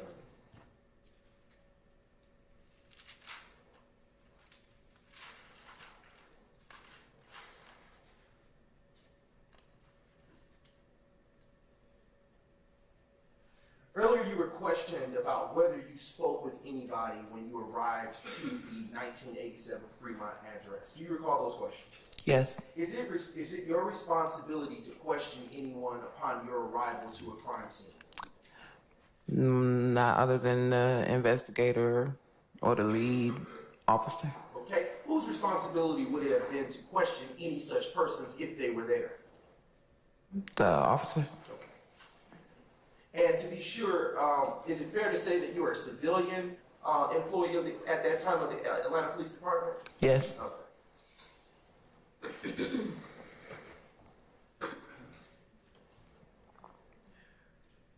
I want to ask you a few questions about follow up on a few questions that were asked of you regarding shell casings.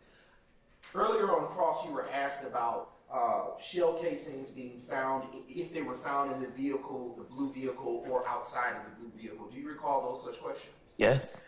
Does not finding shell casings mean that shots, I need to rephrase. You were asked, do you recall being asked questions by Mr. Adams with respect to the 1007 Hill Street shooting that occurred? Yes. And do you recall him asking you about shell casings and if any were found at that time when you responded to that location? Yes. And does not finding shell casings mean that shots weren't fired? Objection, Your Honor. Calls for speculation. I sustain the objection. Okay.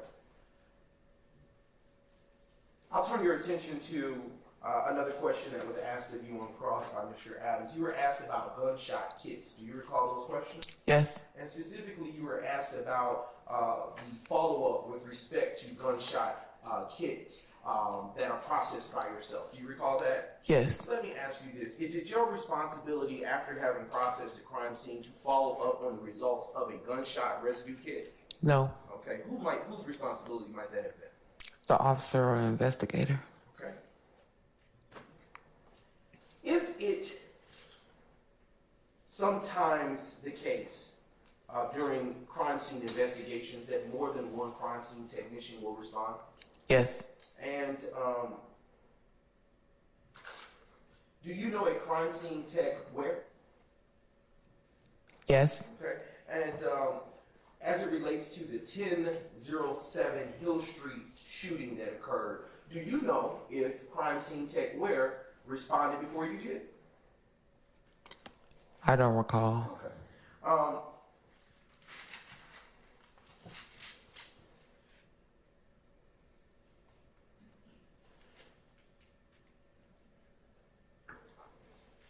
Just a few more questions, Your Honor. Earlier you were asked on cross if you personally interacted with anyone at the 675 Metropolitan Parkway address where the shooting, the second shooting occurred. Do you recall that question? Yes. Would it have been your responsibility at that location to interact with any lay witnesses should they have been there? No.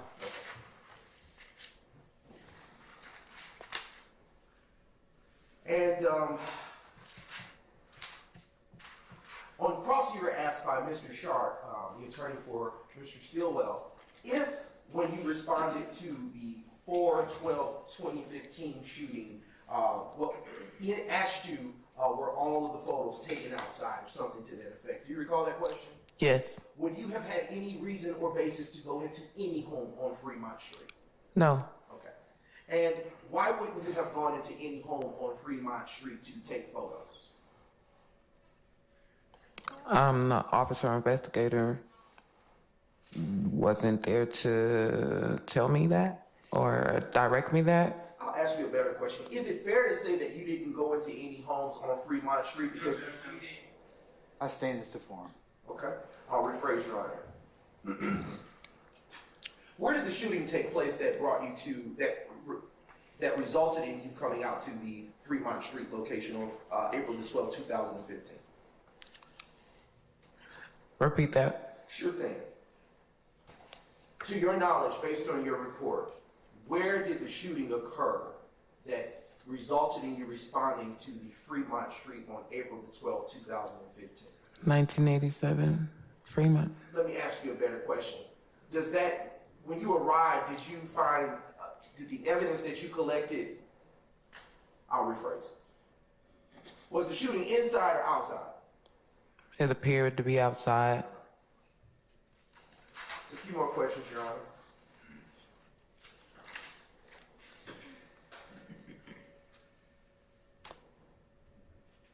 Just.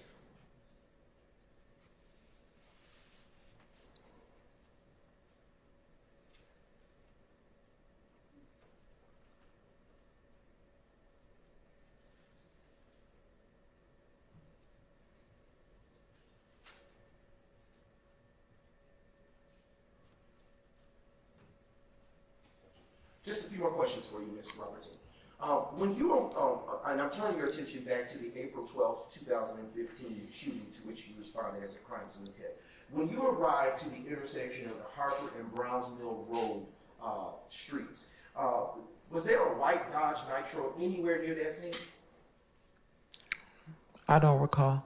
Do you recall when you arrived to the Harper Browns Mill Street intersection, if a Walter Murphy ever came on scene to tell you he was shot at, that he shot at the blue truck? I don't recall. Okay. When you arrived to the Harper's Street and Browns Mill Road intersection to further your investigation, did a Demise McMullen ever come to tell you that he had shot at the blue car that was there? I sustain the objection as to form. That was Mr. Sharp. I'll rephrase, Your Honor. Okay. Do you recall when you responded to the Harper Street Browns Mill Street address, a Demise? Objection, Your Honor. Basis. U.S. Constitution. Try a little harder. Now. Overruled. Overruled, sir. I'll continue with the question. Do you recall if a Demise McMullen ever came to tell you at the Harper's Street and Browns Mill Road address intersection that he had shot at the blue car that you had processed? Your Honor, no, that would call for hearsay. I sustain the objection as to form. Did a Demise McMullen ever arrive to the crime scene that you processed at the Harper Street and Browns Mill Road intersection? I don't recall. Okay. And final couple of questions, Your Honor. You said that about 5 minutes ago. So come on, let's wrap it up. Yes, Your Honor. Yes, Your Honor. Did a Rodney Allison or Kevin Treadwell ever show up to the Harper Street and Browns Mill Road while you were processing the crime scene? I don't recall.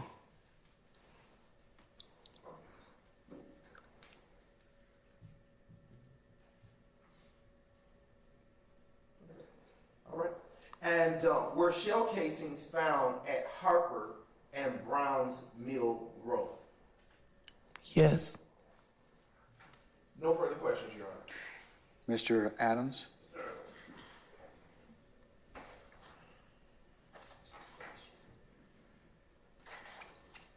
You asked a couple questions about who did or didn't show up at the Browns Mill location. Let me ask you something.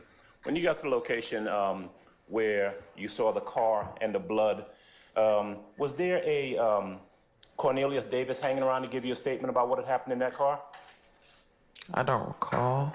Okay. What about D'Angelo White? Was there D'Angelo White hanging around to give you a statement about what had happened in that car with his good friend? I don't recall. Was there anyone there to deny that they had tried to rob folks in the car and that's how the shooting occurred? Anyone there give you any statement like that? I don't recall. Okay. You were asked about a lot of questions about your responsibilities as a crime scene technician. Now, when you show up as a crime scene technician, you're not just a casual observer. You're actually there to collect evidence. Isn't that right? Yes. Evidence that can be used in an investigation of a crime. Is that true? Yes. All right. So when you were asked a question about whether it's standard to take photographs of property when you arrive at a crime scene, in the Hill Street location, right, the Hill Street incident, where the allegation was that a house, a piece of property, was shot at, does it seem reasonable to you as a crime scene technician that you would want to take photos of this house that was supposedly shot at? I'm going to object, Your Honor. I sustain the objection. Well, but you didn't take any photos of that house, right? No. Okay.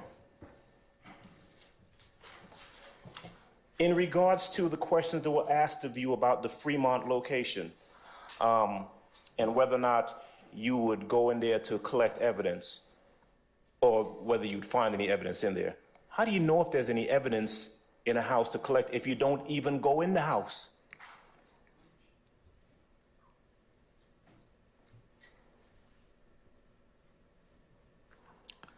I was directed to this car. This is the location. And that's it, right? At the direction of the officer, yes. Right, and your response to to the prosecutor a little earlier about the responsibility not being yours, about making a determination about this house and if there's evidence in the house, you said that that is the lead officer's responsibility, right? Yes. And so, but you don't even remember who the lead officer was that night, do you? Correct. But that lead officer would have prepared a report, I presume, right? They normally would, Correct. right? They normally would, right? Correct. Okay. And that, whoever the lead officer is, although you wouldn't be able to come in here and tell us about why police did or did not go in a location where a car that had been shot was found in front of, the lead officer or detectives or police officers would be in a position to tell us that, right? I don't object, Your Honor. That calls for speculation. I sustain the objection.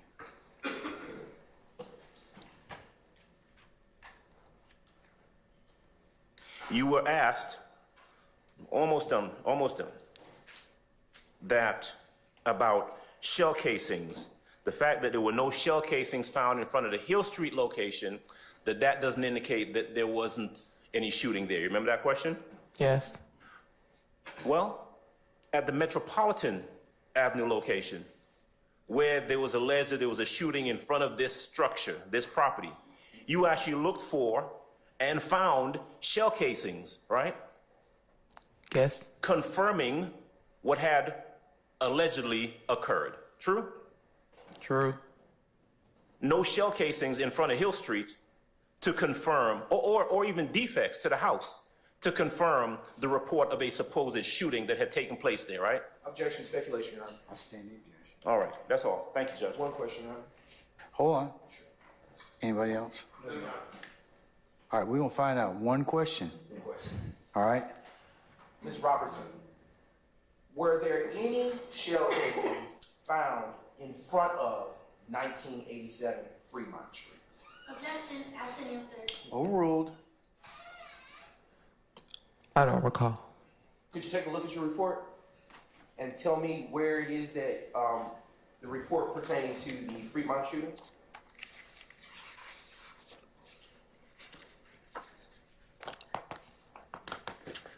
And I'm looking to see if I found shell casings in front of Fremont. 1987 Fremont. No. Is that your answer? Yes. Okay. No further questions, Your Honor. Anything further? Okay. All right. May Ms. Robertson be permanently temporarily excused as a witness. Yes, she may be permanently excused, Your Honor. Madam, thank you for your patience with us. I'm going to excuse you permanently as a witness. That means you don't need to come back, but just don't discuss your testimony with anybody except the attorneys in this case, okay? Yes, sir. All right, thank you, ma'am.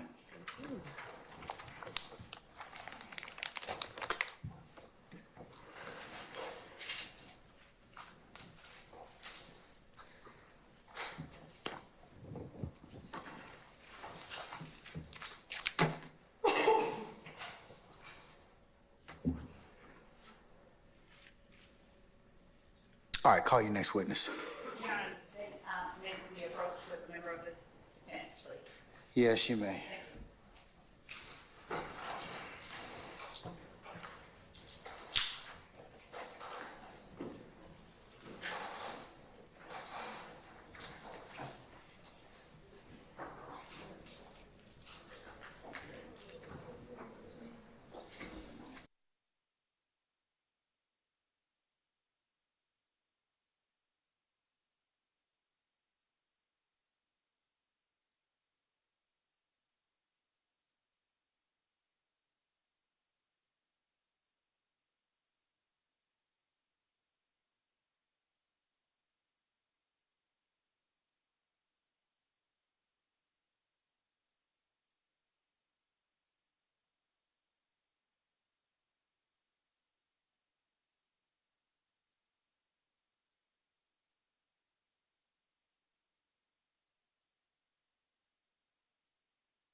In about 10 minutes, and then we'll reconvene. All right, we're in recess.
All right, is the state's next witness outside, madam? Yes.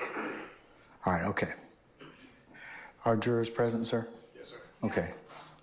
Madam, Would the court address the matter that we requested consideration for in terms of what, madam? the next witness image, and if the court would like to view the witness personally, we ask that the court allow that to be done outside. Madam.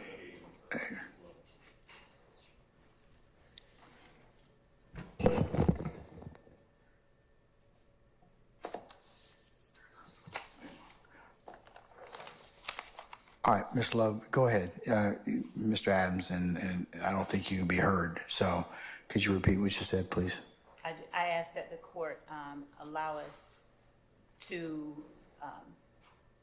the consideration that we requested at the bench before we broke for at least the remainder of today, until such time as the court can hear as it wishes from the witness themselves regarding the concern, or until such time that we could just, for today. Okay. Why we could, okay, this is again, why we couldn't have taken this up at an earlier time, or you couldn't let me know this so I could go ahead and rule upon it earlier? Your Honor, With all due respect to you, madam, and your witness, you did ask, okay? But at this point in time, I'm inclined no. I'm inclined not to at this point. Your Honor, would the court allow it to be heard from the witness? We should have heard that days ago. Has she been threatened, madam? As I explained at the bench, and I don't want to say a whole lot, but as I explained at the bench, because of the nature of the work that was done and because of the lack of the protection that carrying the shield would normally provide at this point, we were asking for that consideration that was given to a similar witness in her position who is still afforded the protection of the shield. So we asked for that reason because of the extent of the involvement that she had in particularly sensitive matters that she will go into today and that the court can hear before the court makes a decision about the rest of the week. We were asking for that small consideration for the next 30 minutes or however much time we'll be in here today. Madam, I am supposed to have a hearing on that. I am. You know that under Rule 22, I'm supposed to have a hearing on that issue. Your Honor, if there was a media person who was insisting on that, but Your Honor, we've talked things over with the media previously about other matters, and they don't have the objections that counsels for various and sundry defendants are leveling. They don't have those objections. So they are the ones with that ability and with that right with respect to Rule 22. And they have not been leveling those objections. All right. So, anything further no, we're just asking for that consideration. from the defendants? Anything further? Counsels? Other than what was talked about at the bench. Hardening guns of caution, Mr. Matthews. I certainly don't want to put anyone in the particular position of being targeted, and I believe that This witness. for this particular witness, I believe that that is a grave concern, given her involvement. So I'm gonna err on the side of caution. Over your objection, I'm gonna allow her to her face not to be shown, but she can be videoed. She can be audioed to that extent. All right? Thank you, Your Honor. All right, summon your witness. Oh, hold on, wait 1 second. Can I do that? What is it, Mr. Steele? I'm sorry. Sir, I just wanted to perfect my objection to the Daubert hearing not being held. I thought you did that at the bench. No, we took the break, not we, you. No, I thought you did that before we took the break, because you did say about why you objected, and you asked me to have a Daubert hearing. I told you that given the citation I was given, and you cited to me Harris in terms of your position, it was the court's position, taking a look at United States versus Ware, that the Daubert hearing was not necessarily required, that the state still would have to prove the foundation as to the requirements and admissibility in the court's gatekeeping function. And I'm sure that if they don't prove that, you will ask me to exclude that witness before you have an opportunity, and you'll still have the ability to voir dire that witness. Can I just simply put this on the record then? Understand? Yes, absolutely. But I wanted to let you know that's what I heard at the bench. So what else did you did not tell me? Okay, so I think you know. I think we discussed at the bench. It wasn't me, but there's no report that I have from Detective Gates. Okay, we took up that already as well. This is what Okay, and the report issue was that this witness does not have a report. I know that you've objected in the past that there should be a report. If a report winds up being tendered, I will certainly address that on the spot. Understood. And under your order of Harris versus State, you put it in written order in this case. You said that the experts have to have a report. That's what the Supreme Court said. It's not mandated by the statute, but it's a better course, and we encourage that for our trial. Yes, and you have made that abundantly clear through the experts that have testified who did not have a report. So I've noted your objection, sir. Then that coupled with no CV until today of Detective Gaither, and now But you have a CV now. then You had the opportunity. When did you get it? today What time today did you get it? or last night, Are you sure that you didn't get it at some time during discovery? 9:04 this morning. Was it tendered during discovery at any point in time on behalf of the state? Oh, I'm sorry. I thought you were talking. State, was it tendered at, I cannot say with certainty. tell me what date it was tendered? I don't know. And that's what we're trying to see. We're looking right now, Your Honor. Then It is a single page, and it is the document that they do have now. That's not the point. And I know that I'm looking for what the court has asked me for, and Your Honor, I'm looking at, it was. it may have been, May I make the two more points, Judge? Or There- wait? As she's thinking, yes. I just for clarity. And then we are, as opposed to United States versus Ware, which was cited by the state, we are challenging qualifications and reliability and helpfulness. And the reason I say that is because in Ware itself, this may not be an exact quote, but it's very close. Daubert hearings may be helpful in complicated cases involving multiple experts. In the same section. Multiple experts, but go on. You have to also, multiple scientific experts. Well, in this case, I have multiple experts, and we're going to have the blending potentially of a fact witness and an expert witness, and you already said we're not doing that. We have to have a demarcation. It's just a lot of information, and I don't know what the expert is going to do that's in addition to and not cumulative of people you've qualified over objection. Detective Dennis, Detective Viverito, or Investigator Viverito, Detective Belknap, who testified, and Detective Underwood.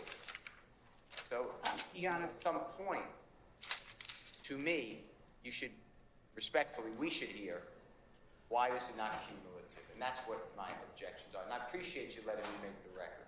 You're welcome, sir. Not a problem. Madam, did you wish to be heard on that last issue of Mr. Steele? Your Honor, I was just going to say that we've not yet, the jury hasn't heard from anyone except Detective Belknap at this point.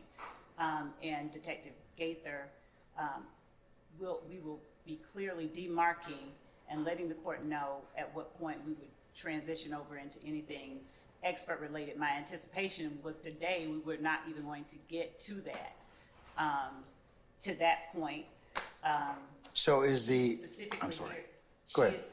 She is specifically here, in addition to giving her background, what her training and experience is. Of course, she has to introduce herself to the jury, but we specifically are here to engage this witness regarding the Dexter Montgomery shooting, that she was one of the ultimate lead investigators on that case, was turned over to the gang unit, and she worked that case, and we are So is she a fact witness She is, yes, she will for be Dexter both. Montgomery? Yes, she is in fact a fact witness for Dexter Montgomery. And, she will be tendered later on as an expert. So she's not so at this point in time, she is not, We will not be eliciting expert testimony from her today. We will not even be tendering her as an expert today. well, I still need to read the admonition, don't I? I don't believe so. I think it's at the point where we stop and start getting into the different, testimonies. Like when I stop with the fact, testimony and get into tendering her, asking the court to have her admitted as an expert. I think the point at which I asked that she be admitted as an expert is the point at which the court rightly give the demarcation admonition, if you will. Because everything that she's going to talk about, at least today, first, will be background and fact.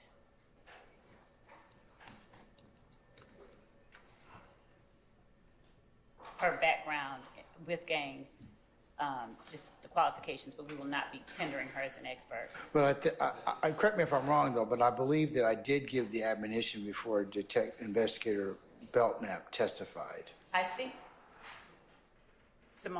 Ms. Hilton says that you did, but I'm not certain that I remember the exact circumstances, whether she started with the expert and then went into fact. I think she started with the expert and went into fact. I am going to start with fact, so she's just a regular witness, and until such time that the state asks that she be admitted as an expert, I do not believe it's necessary that the court even broach the subject with the jury. I think All right.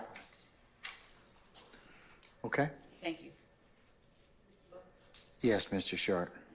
I just want to remind the court of one other issue, just in case it comes up. I brought up the issue last week about, or actually on Monday, I believe, about Investigator Robinson and the issue of an internal affairs investigation. And Yes, I remember that. ordered the state, and the state indicated that they may very well go into that, and you ordered the state to hand over all files that would be Brady material and hand them over to the defense. We have not received any of those files yet. So I just wanted to bring that to your attention in case the state starts trying to get into some of those things, that we have not received anything as of yet. That's with, Investigator Gaither took over this investigation from that individual, I believe. So, Your Honor, we will do we have, well, I said independently, have you found or located the internal affairs? We had to ask for it. We didn't have it, and I believe that we did request and receive some documents Okay. that we will be providing to the defense, but we won't be getting into that person at all at any point today either. So It still needs to be turned over. So, Mr. Short, would you just remind me again, okay? Yes, Your Honor. All right. Anything further? Just to inform the court, the fair court, we have motions outstanding if it's going to be impeachment for Mr. Walter Murphy. For redaction. I expect that to be done, and you all should probably work that out. I've seen plenty of conversations about it, but you all need to gather your heads about it in terms of whether or not, because I thought my instructions were pretty clear. we won't be bringing any of that before today is up. So I believe that more. Now, Ms. Love, I'm gonna tell you, before it comes up, you should have redacted that particular, parts that the court has instructed you. If you have difficulties, then that should be put into writing, and I should be able to decide about that.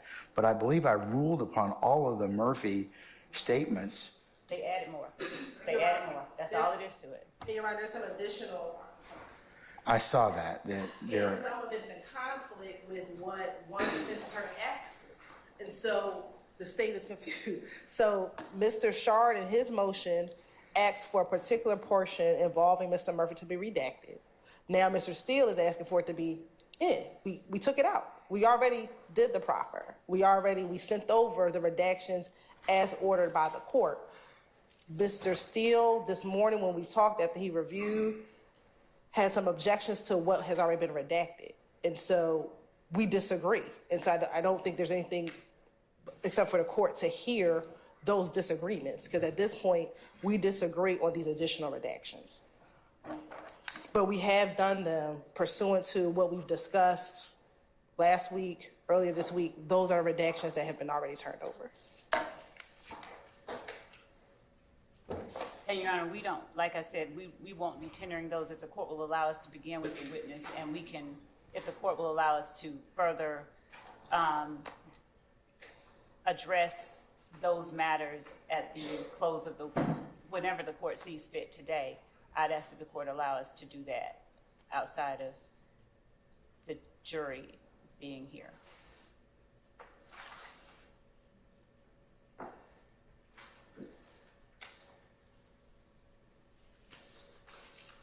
Because we have been doing what the court said.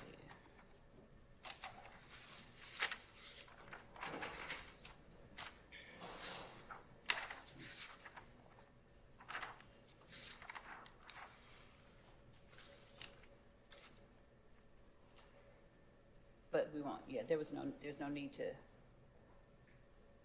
we will not be playing the video today of Walter Murphy.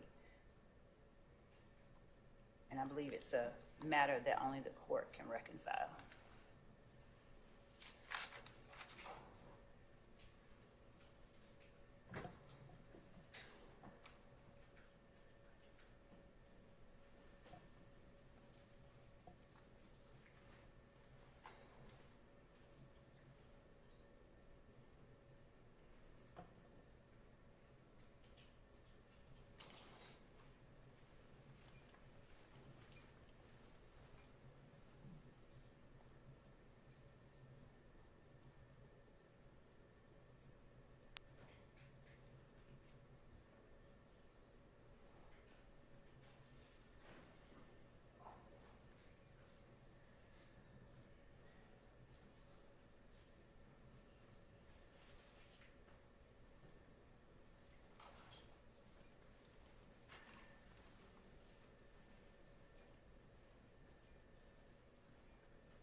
When do you think you're gonna get to these, Ms. Love? Tomorrow, Your Honor. But, Your Honor, one portion of the Murphy interview where there was only Detective Dennis, Mr. Hudson and Mr. Murphy in the room. We don't want to put that portion in because Detective Gaither was not in the room. So that part, we can agree to. We've been, I think, pretty accommodating and reasonable as it relates to, as it relates to requests for redaction. Where we have pushed back have been those areas where we believe it is perfectly admissible and not in any way prejudicial that the information is being portrayed on the screen. So, if the court, I would like an opportunity to, after court ends today, to briefly address it with the court. I would gladly come in earlier. Of course, the court is aware.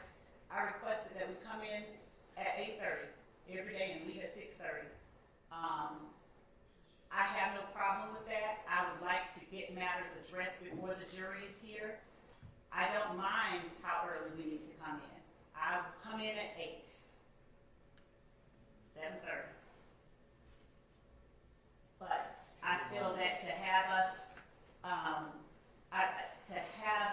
not able to properly address the concerns that we have with the redactions that have been demanded puts everyone at a disadvantage when we are notified after we have complied with the court's instructions and after the information was not only served 2 years ago, but 2 weeks ago, there was another notice of precisely the exhibits we intended to use.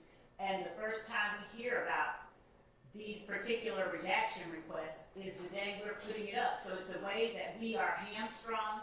We are not allowed to put up our case in a fluid manner. So we would gladly come in as early as we need to and stay as late as we need to hash these issues out. So I ask on the record again, like I did at the bench with Mr. Adams a few weeks ago before Mr. Weinstein ever filed his motion, that we be allowed to stay as late as need be and to come as early as need be to address these matters so that our cases aren't impacted negatively by any efforts of people that are different than we are. So I'm asking for that, Your Honor.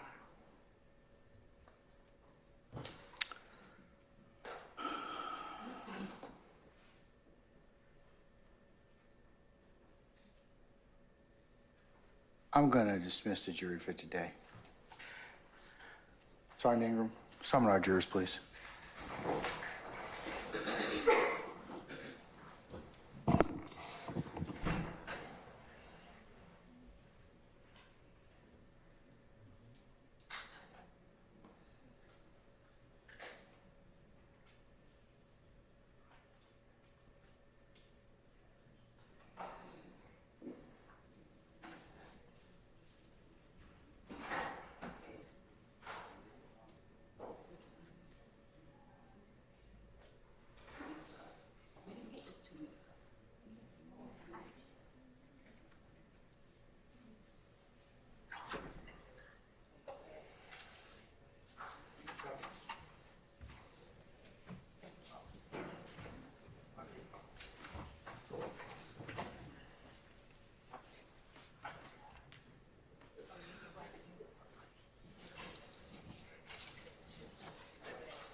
All right, thank you, Sergeant Ingram. Ladies and gentlemen, please be seated.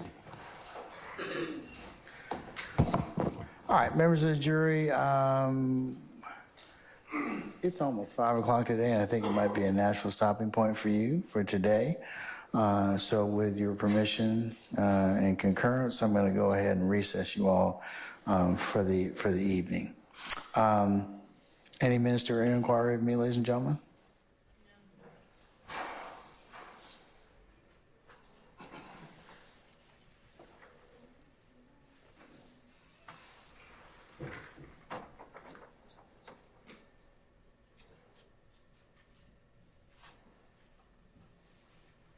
All right, then, ladies and gentlemen, consistent with my earlier directives, what I'm going to do is I'll have you come in tomorrow morning for 8:30 for an anticipated 9 o'clock start time. Tomorrow is an abbreviated day. As one of your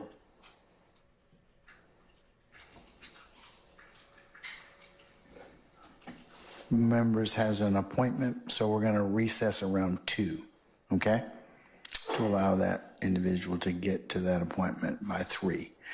So that's our goal tomorrow. So I may shorten a little bit of our lunchtime hour or work to accommodate that. We'll just have to see how things go, okay? But that's what I'm going to do with your permission and concurrence, all right? And then Friday,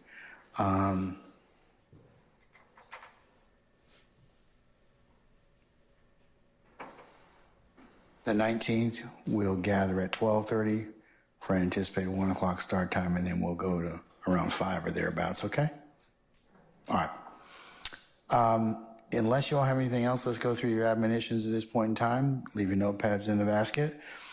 Please don't discuss anything that you have heard thus far in court. Don't discuss it amongst each other. Don't talk about it in onesies and twosies. Don't go home and share it with any of your friends, neighbors, and significant others. Please resist temptation of taking or viewing any third-party sites that may cover any other information in regards to this trial. And if anybody should, of course, third-party or otherwise, try and approach you in regards to this particular trial in any way, fashion, up close and personal, or through any means of communication or communication device, you need to let myself and Sergeant Ingram know immediately, okay? Remember, don't go by and visit any of the scenes that are depicted or you may have learned about. Certainly don't do any independent research, because you can only consider what's been lawfully presented to you within the 4 walls of this courtroom. And remember, you're not to handicap or otherwise recap the testimony of any witness or anything you may have heard thus far, as that would be a violation of your admonitions as well. And you cannot consider this case until it's fully presented to you, and then I give you instructions on how you're to begin your deliberative process, okay? So, and as lastly, as you know, thank you for your patience, and the patience you've given us up to this point in time, and the patience that you'll continue to give us. So, ladies and gentlemen, unless you have any other inquiry, I'll recess you all for the evening. We'll see you tomorrow morning for 8:30, and we'll get started sometime around between 8:30 and 9 o'clock or thereabouts, okay? All right? All right. We're in recess. All rise.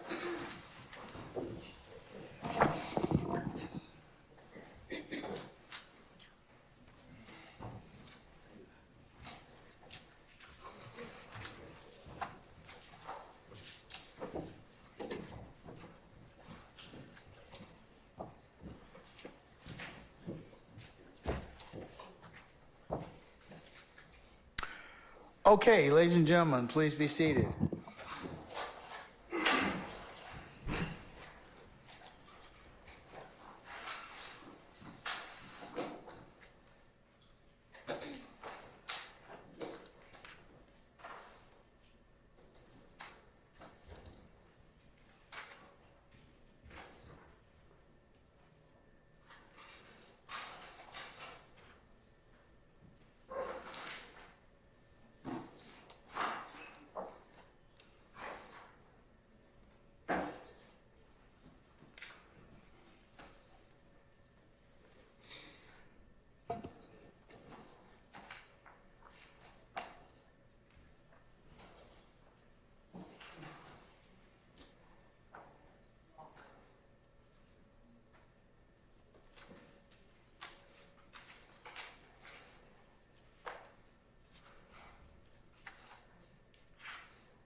Chris. include you on Williams' motion number 50? Actions out of court statements, include you on that? Did they include you on the email? Let me check it out. If not, what I'll do is, if not, I think you work. I'm gonna make sure. I'm gonna include as an next course exhibit in order, so.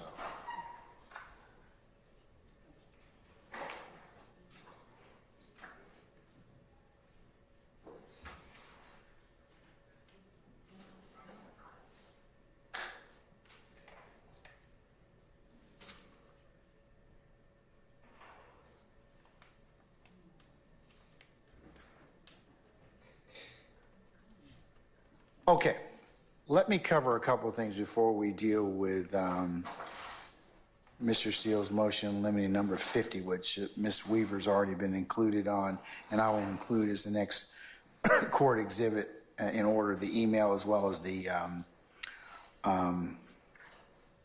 motion. Here's the problem, as I keep telling you all, and I'm just trying to say this as artfully as I can, but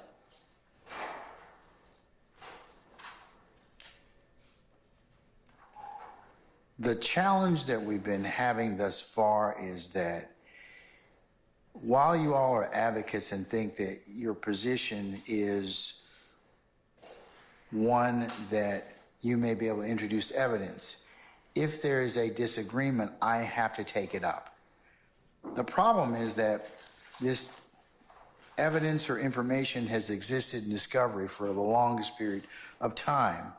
And what irritates the court is that I have to keep stopping. It's not personal irritation or otherwise. It's just that I've told you many times before that this jury in the box, we should present and try and minimize disruptions. This afternoon, this morning, was an exercise in disruption. So if you don't want me to exclude your evidence, then the 4-1 judge is a happy judge, means that you file something or you bring it to my attention way before the witness sits on the stand, and I have to kind of go through edits and edits. So to that point, I mean, I can't make it any clearer. And you all are really trying to work yourselves into working on the weekend, because that's the only way I'm going to be able to get through this stuff, is that I'm going to have to excuse this jury, and we're going to work on the weekend to get this done. So be it. If that's what it takes, that's what it takes, but I can't keep stopping in front of this jury and taking up things that you all should have forecasted as a problem. What I mean by that, I'm going to represent from the state of Georgia. Judge, we're going to go ahead and introduce his PowerPoint or whatever. We have some concerns. We brought them to the defense's issue, and here's the things that we were not able to work out. Because remember, you all are seasoned advocates. This is not your first trial. It's not like you don't know what you think is going to be admissible or not. And if you're uncertain about it, that's why you file a motion limiting. The defense has done so on many occasions, but you all drive the kind of the train in this, because if you don't present it, then a lot of times they won't know that there's a problem. Or, as I mentioned earlier, the exhibit changes or you add additional things and they don't have the opportunity to take it up. That's why I'm telling you that it's a problematic issue.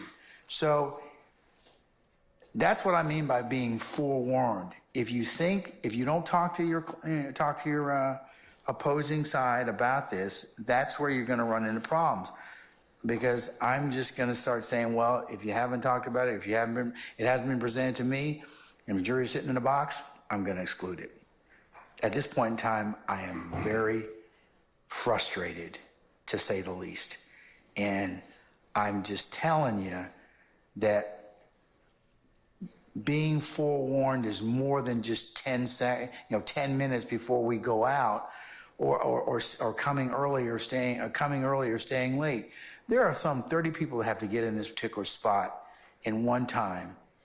And I can't blame you all, and I won't blame you all because the law doesn't prevent me to do that for not being in the proper place and space you're supposed to. And there are a lot of things that happen because all of us have been, and the court is very sensitive, having been a trial advocate going from courthouse to courthouse, parking lot to parking lot. I understand what it takes to get in this courthouse in the morning.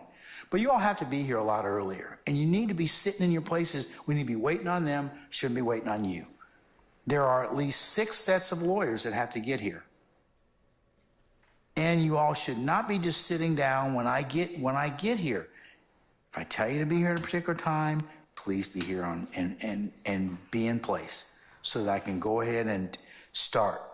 Because we eat up time that way. And I mean, I just don't know what else to tell you all, but I'm trying to be as patient as I can, but I'm at a loss for words at this point in time because I have said this over and over and over again. So if you don't want to see contempt, if you don't want to see us working on the weekends, then please change what you're doing. And Mr. Starr, the inquiry I made this morning is a valid inquiry. None of you would do this if you were in the United States District Court. None of you. My colleagues in federal court would probably jail most of you. And for those of you that have practiced in federal court, this is not the way it goes. From the state's perspective, as well as the defense perspective, everything's filed in advance. So why should you do anything less than in this courtroom? I don't see the same level of professionalism and attentiveness that you all need to do in terms of getting issues fleshed out. It's last minute. That's not fair to anybody. I got a rule on them. I really want to get it right for everyone. I'm the gatekeeper. I have no interest in case other than see it's fairly tried. But things have got to change. That's why I asked that to you, Mr. Sharp, this morning. It wasn't for any other reason, because some of this stuff I'm just at a loss for. You all are seasoned advocates. It should not make a difference whether or not somebody brought it up or who said what. If you know it's going to be an issue, flag it, present it, and let me deal with it. Or let me carve out a day so I can go ahead and deal with it. I can't deal with this as a witness on the stand. That's not right. So that's why I asked you that this morning. So in the interest of trying to kind of get it right, please just modify your habits in terms of stop this last minute stuff. All right.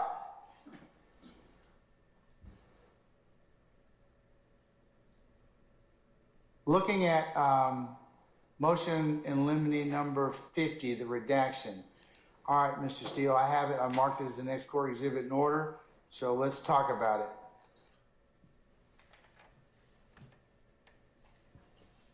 So in paragraph number 1, you were said this is the statements that were made on August 18th by Mr. Murphy? Correct. And you're saying it doesn't comply with my prior court order that all statements made by non-witnesses be redacted. So those were supposed to be redacted. All right, there's discussion you indicate regarding unrelated crimes that are not redacted. That's true too. So, and then the state redacted the exculpatory Brady evidence that Mr. Copeland, not a co-indictee, killed Mr. Thomas, and this is not speculation if it's co-conspirator hearsay. So let's just break that down. What about the unrelated crimes issue? Your Honor, there is a conversation about other armed robberies. I'm looking for the exact time that I can point you to.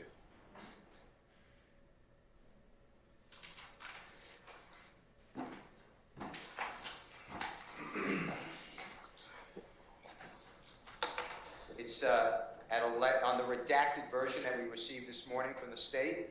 It should be at 11 minutes. It starts at 11 minutes. And again, it's Jacoby Hudson speaking. They talk about sex crimes, and then they talk about who shot somebody in the hip, going to get life in prison. They carjacked a federal agent. He has so many charges. Jacoby Hudson, the lawyer, asked if they're prosecuting that case. Okay, so And to me, that's from 11 to about 13:56, right? yeah, that's Okay. Is the state seeking to introduce any of that? Your Honor, the state asked that the court hear that information before we make our argument. I asked that the court actually, that's not my microphone. We asked that the court state be allowed to play the segment that we have just been. What's the basis for its admission? Why do I need to hear it? I can read it and say, I can read it and tell you it probably doesn't have anything to do with what we're covering. Well, Your Honor, the court and counsel are aware our rules of evidence favor inclusion, and this is not inadmissible. There is nothing inadmissible about these portions that were brought to our attention, or else we would have flagged them. We've actually agreed to take out things that were not permissible. It's not relevant. It's not relevant. How is somebody about this conversation relevant for anything? Your Honor, What does the carjacking with federal agent have anything to do with it? Your Honor, as the court recalls, when we last time excluded a chunk of information and attempted to play portions that became relevant when a witness got on the stand, we were denied the opportunity to do so. That is why we are asking that the court not whole hog grant chunks of information be excluded without hearing the chunks of information and allowing the state the opportunity to point out the portions where we disagree. We're not going through what we're going through this morning, Ms. Love. I'm sorry. I am sorry. We're not doing that. I excluded that because look, I had made my ruling on that particular issue. So I'm not going back and talking about that. Your Honor, I have a question for the court, because I think that the state. I already ruled that we were going to exclude that particular portion. I ruled on it because we had argument on it. So Your Honor, yes, sir, yes. So, Your Honor, the state just wants some guidance from the court. And the reason why we're asking for this guidance, Your Honor, is we have your administrative order that was filed. And what the state did, especially, and we're going to speak specifically about Dexter Montgomery. On April 4th, as the court instructed, we turned over all of our evidence to defense counsel that we were going to use, everything. That included all these recordings that we're talking about right now, that included what you excluded, the portions that you excluded earlier. We turned that over on April 4th. We received one motion in limine about redactions. That was what Mr. Shard filed on behalf of Mr. Stillwell on April 10th. Then we got another one this morning on April 17th. So what the court asked of the state to do, we did in order to avoid any late arguments. What we understood from the court's administrative order is that state turn over the evidence so that defense counsel can review it. If there are any objections, they would file such. They did that for a portion of it. They never mentioned Mr. White's statement in this motion. They never mentioned any of the other redactions that are coming today. I got it. So- But let me ask you a question. Are those particular portions admissible? Which portion? For talking about Mr. White or for what we're talking, what Mr. One we're talking about right now. We have to go look at the earlier portion. What we have in the earlier portion of this statement, I believe it's the August 18th statement that we're referencing, is that in the room is Mr. Hudson, Investigator Dennis, and Mr. Murphy, and they're talking prior to the interviewing starting. Some things are relevant, some things are not. We need to look at it and decide. But that's what you should have done already. But we just got the information, Your Honor. We okay, didn't know. All right. So the state believes that it should all come in. So if the defense has an objection, Okay. then they have to let us know so we can talk about it. And we actually had some conversation this morning before we came to court to see what we can resolve. So we're trying to follow the court's instruction. I know that, but So- I want you to go further. I want you to go further in the sense of you need to review your evidence before then and realistically kind of look at this in terms of whether or not it's going to be admissible. But Your Honor, I mean, if they because never- it's not like that's what I'm talking to you about. But Your Honor, they already filed a motion regarding this particular interview, and they didn't flag it, Your Honor. So the state is on notice about what they already. I understand that, but And they literally list out August 18th, 2015, and then I think even Mr. Harvey had an additional redaction He that did. we added to it. So we are following clearly what the court has asked. So this is what they objected to. This is what it is. If there was any objections earlier, they would have said that. So we would have then been able to argue it a week ago when we argued this motion. So this is not a new interview. This is not an old. This is the same August 18th, 2015. it's the same. I know, but Mr. So they never but Mr. notified us. And Mr. Steele is really good at notifying the state about objections. He did not. And so we didn't think it was an issue I until he understand. brought it to our attention. I understand. And we talked to him about it. We did not agree. And I think that is why Mr. Sharp brought it to the court's attention this morning about Mr. White, because we did try to resolve it. And I think he brought it to the court's attention because we could not resolve it and we wanted the court to make a ruling. And we were trying to find the time that the court was going to make the ruling in order for it to happen, because we were following the instructions based on the administrative order. The order said, turn it over. We turned it over. They're going to launch whatever objections we have. If we can agree, we agree. If we can't, we bring it to the court's attention. I think that's what's been All right. happening. So this 11 to 1356. Do you have it queued up at this point? 104,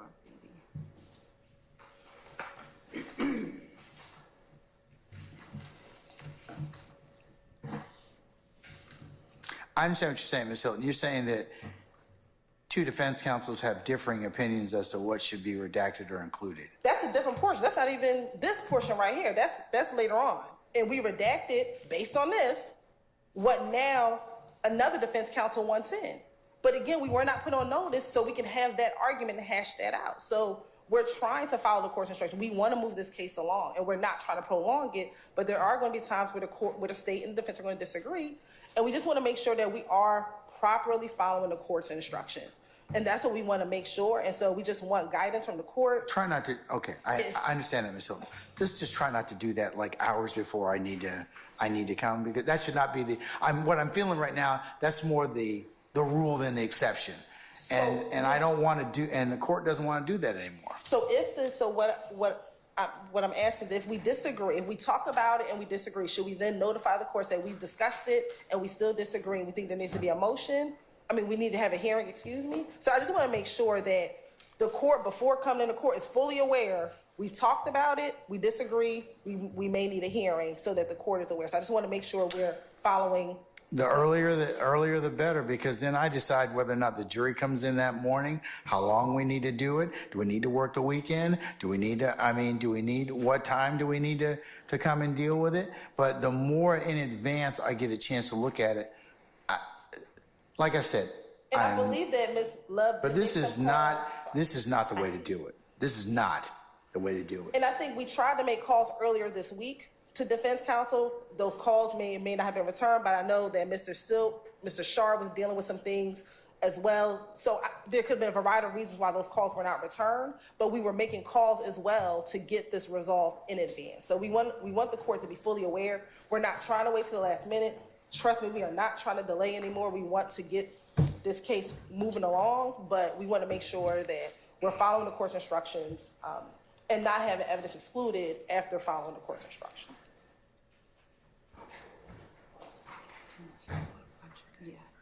Do you have it flagged, madam? We're pulling it up. It has to play an evidence reviewer, Your Honor. Mr. Steele? Okay. Just want, everybody should always be nothing but honest with each other in every dealing and profession. And I think that members of the state have done that and will continue to do that, and I know that the defense is trying to do that all the time. But I do want to raise one thing. When I received this today, the redaction today, that's what I filed, motion limiting number 50. You already ruled on motion limiting number 47, which I filed on 4/9/24. And I specifically wrote in paragraph 2 that the state has indicated it will potentially use interviews and proffers of Mr. Walter Murphy, which is what we're talking about, as exhibits at trial in the above referenced case. Then I wrote, Mr. Williams respectfully requests that, well, I wrote, without Attorney Hudson, becoming a witness in this case, Mr. Williams respectfully requests that these portions and any other similar portions where non-testifying third parties make statements on the recording be redacted. This includes, I also wrote, any jail calls. The admission of any non-testifying third party at a proffer setting or meetings with the police violates Mr. Williams' constitutional rights and Confrontation Clause as well as inadmissible hearsay declaration. You granted it. The state today, and I'm not casting aspersions, when they gave the redaction, I was surprised because all this that I have in there, except for the Brady and except for the Mr. Copeland shot, God forbid, shot the man, it's Mr. Hudson. You've already ruled it out. So for the state to say, and I'm not saying they're saying it wrong, maybe they forgot you ruled, but those are all the issues. Mr. Hudson and Detective Dennis, I know you haven't seen it. I guess they're friendly. They get into a major discussion throughout this interview. That's what I flagged. So I wasted my time today to do what you already ordered because you want to have it in writing, and I'm trying. I understand it, and that's it, and that's all that there is. So for the state to say they got it today, or there's conflicting, it's not conflicting. Mr. Sharp, Mr. Harvey had issues. I had these issues. I did rule upon that earlier, State. So I mean, in terms of the statements involving Mr. Hudson. So, Your Honor, I think the court should. I'd ask that the court respectfully look back. We carefully. Ms. Hilton was here that day. I was not, I believe. And Your Honor, the court, Ms. Hilton took diligent notes about what was to be excluded. I believe that the resolution to what we disagree on would be sought in what the court said on the record. We took out the portions that the court ordered that we take out. Respectfully, Your Honor, I'm certain that there are areas where people can disagree, but I do know that we have been working very diligently to get those redactions done at her urging, as she was the one here listening to the court. So I'm not certain if there was a miscommunication, if one lawyer heard one thing and another heard something different. Perhaps the answer lies in the record itself, but we took out the portions we were ordered to take out. And as it relates to other matters, Judge, we do not have an agreement. We cannot agree on what we firmly, the court said that we should recognize things that might be a problem. We did, and we don't disagree on those. But the portions that are absolutely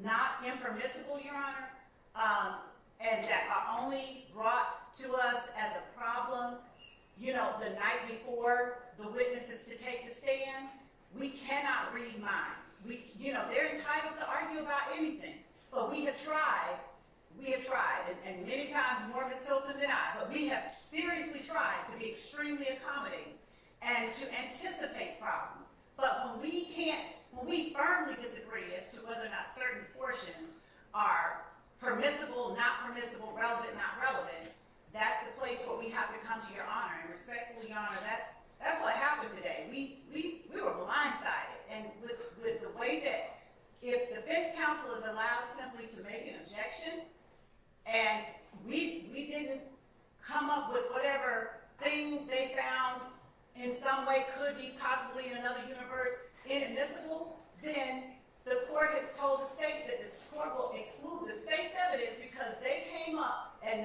9:46 p.m. the night before after having this stuff for 2 weeks. And after hearing cross-examination of D'Angelo White, Your Honor, where Mr. Atkins specifically confronted Mr. White with the very statements they are now asking not to be included. The very statements. He literally verbatim asked Mr. White, over no objection from either of the defense, these exact statements. And now they want to keep them out because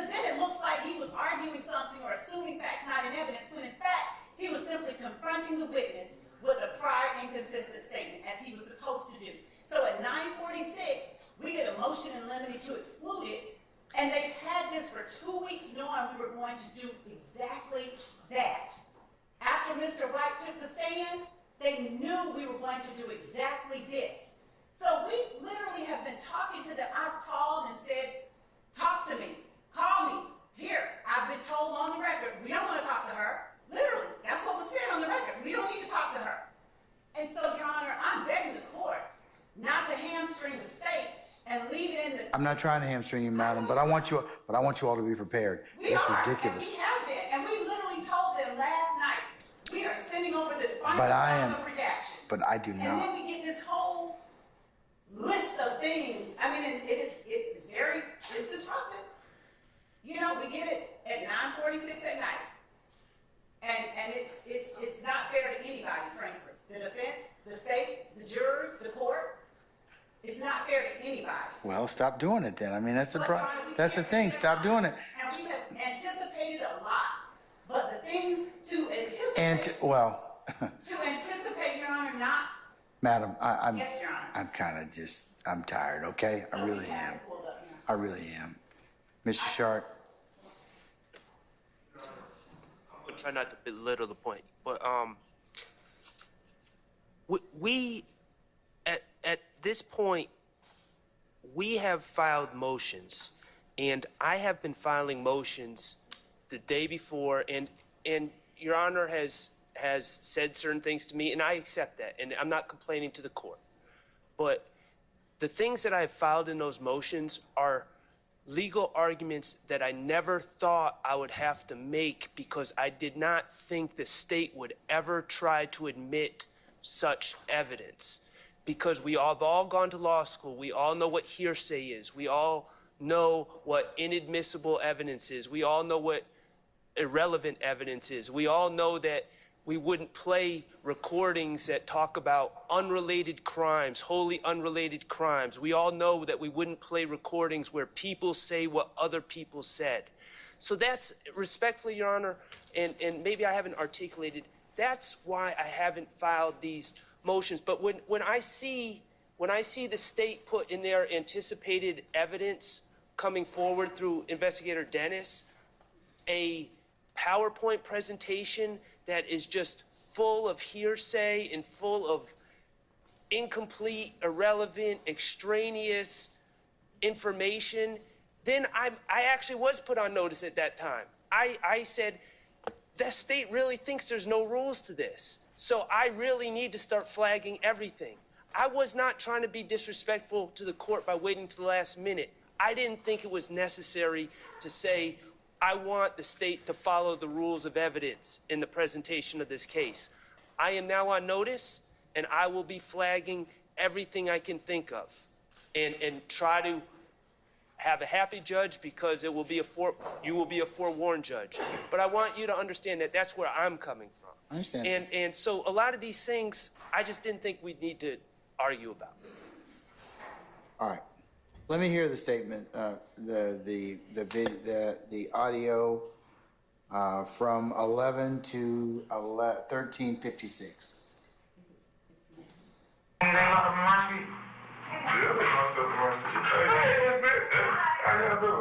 Hey, old school here. What's up? Now, that was my favorite investigator when we was prosecuting. We was knocking about. I heard you in homicide now. You were on Seaway. 6 crimes. I know he, I think he said 100 and how many? You talking about David? You know David? That nigga right in the door with me, bro. He done. Hold on, is that what Full TV, full the officer. Yeah, because you want to know what? Because he gonna be there for what? Is that what Dave, that nigga light skin, tall skin. Nah, Dave, he brown. He about Joker place. He light. He ain't like the one with a rock on that too. Yeah, he's talking about keep his like that. And Michael Crowe. He got the oldest guy. You smart son. He's slim, skinny, tall. Yeah, he got shot in the hip by a homo. Yeah. That's exactly what they said too in the dome. Gee, you don't get my life. They carjacked the federal. Yeah, I heard that. What did you do to have 100 and something charges, bro? Murder, 3 home invasion. I'm saying, babe. 5 leave on that. Yeah, good. Okay. So they was just he just waking up every day doing shit, basically. So he did all this in one day? No. Appreciate it. They was playing Grand Theft Auto in real life. They what? They were. Oh, and they on camera. The young nigga shot out, bro. He shot out. He shot out. Appreciate you, my guy. He don't got it all. He just got a little boy moving. Well, they honestly, they just got over. They went over. Like, they was not thinking it was serious. I guess. Gabe ain't prosecuting that, though, is it? Is he prosecuting? Probably serious. Who was Gabe? The head game. The head is game. He damn sure likes that. He didn't play games. You heard me? I told him, like, I don't give a damn what they say. Hey, them folks ain't really. Shit, the real unit with me, Gabe, and Lance. You old school. You know what's happening. That's what I was. Y'all want to see, I did. Yeah. Lance Cross. Knew that ass folk ain't got no goddamn try. Everybody. Scott Street, though. You want to know what? Because everybody. Leave. Everybody on what you on. But shit, Like, and then we were trying to, like this, I don't know if you ever met AJ named Mike Bernard. Mike was cool as hell, man. I know Mike. Only give us no chance. Man, they don't want to move up. Like, the real nigga, he don't really want. Like, I was still doing, like, petty drug cases, theft cases in the unit. Yeah, but then Gabe was, like, having me doing the, you remember, I did all the pre-lives, I was signing off on the pen records, everything. Shit, I spoke the language. Hey, you gonna ask someone investigating that other thing? Talking about what we talked about? Yeah. I told you, you need to think about Blake. So if that means that you can see your son, you need to talk to them folks. Alright? I told you I'm here. Alright? So. Yeah, I'm investigating the murder of him at the club. I don't know if you got it. Everything. I think you got it. I think it's 2 niggas got shot. And it's the club high. Just hang on. Hang on. Girl, I told you. We'll get that person in here who handles that case. Question though. These folks don't get the chance to see that though. Don't y'all just keep this right. Yeah. Like, I don't want nobody, like, no defenders, like, seeing that, that Wallace Murphy out here telling me, no, then I ain't gonna let them tell. This is something what he told me like this, and this on the record, off the record. I grew up in the street. She grew up in the street. She from the south side of Chicago. I'm from the west side of St. Louis. I know same thing. It's the same city. I know how the street go. We not the ones that will put your business out there. If y'all pillow talking with people in the cell with you, your girl, the one cat that you think is your homie, y'all tell that. You wanna know what happened? When you get up there, no. Listen. He making a good ass because once y'all get on the phone or once you will put your business out. And so, Your Honor, up until the point What time is it stop? this is not the point that we were talking about. We played it beyond the point that. Yeah, I know that. So what, you started at 1100. Where'd you play till? I think you played till almost 1600, something like that.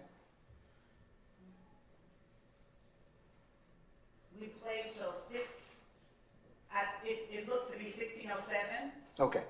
And Judge, the point up until where you hear Mr. Your Honor, did the court indulge me for a moment? Yes, ma'am.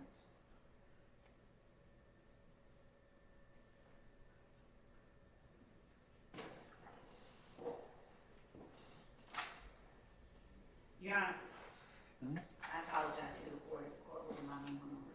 Yes, ma'am.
play this, so I'm playing it like it's supposed to be played in media reviewer, in evidence reviewer.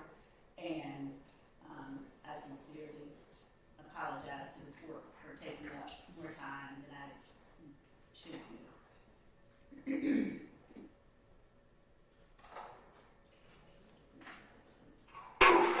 We don't get over this 3 or 4. That's all we looking for, bro. Oh, but you know what? Come on, Dennis. Y'all already know the truth. Y'all don't understand it. He knows it. Well, I just say, if you gonna tell it, then you got to tell it. I just want to protect him now. Like, okay, like, y'all look out for him. Like, y'all need to be doing decade behind ball. If he couldn't tell y'all, because... But we, you know, also, we don't have, all we can do is make a recommendation. Hey, y'all, I've already called Gabe. I was just talking to him in the lobby. You know, that's still like a big brother. I was still in the unit with him when I was prosecuting. What did he say? He said it's good. He said it's good. And so, but I told him that y'all can't, like, grant him no immunity and then like that. Y'all just make the recommendation. Let him know what he said. Right. Okay?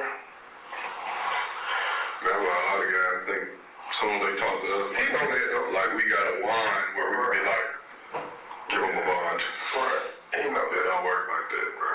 And he prepared to say everything that DK know now that shit got real, because now, you know, one thing for him to have 2 girls, but when he finally seen that his son and his son look just like, we told him to change your ways, but I don't know if he's capable of doing that, to be honest, because he got to change the environment. Is this 11? Yeah, right. So, we're going to vote.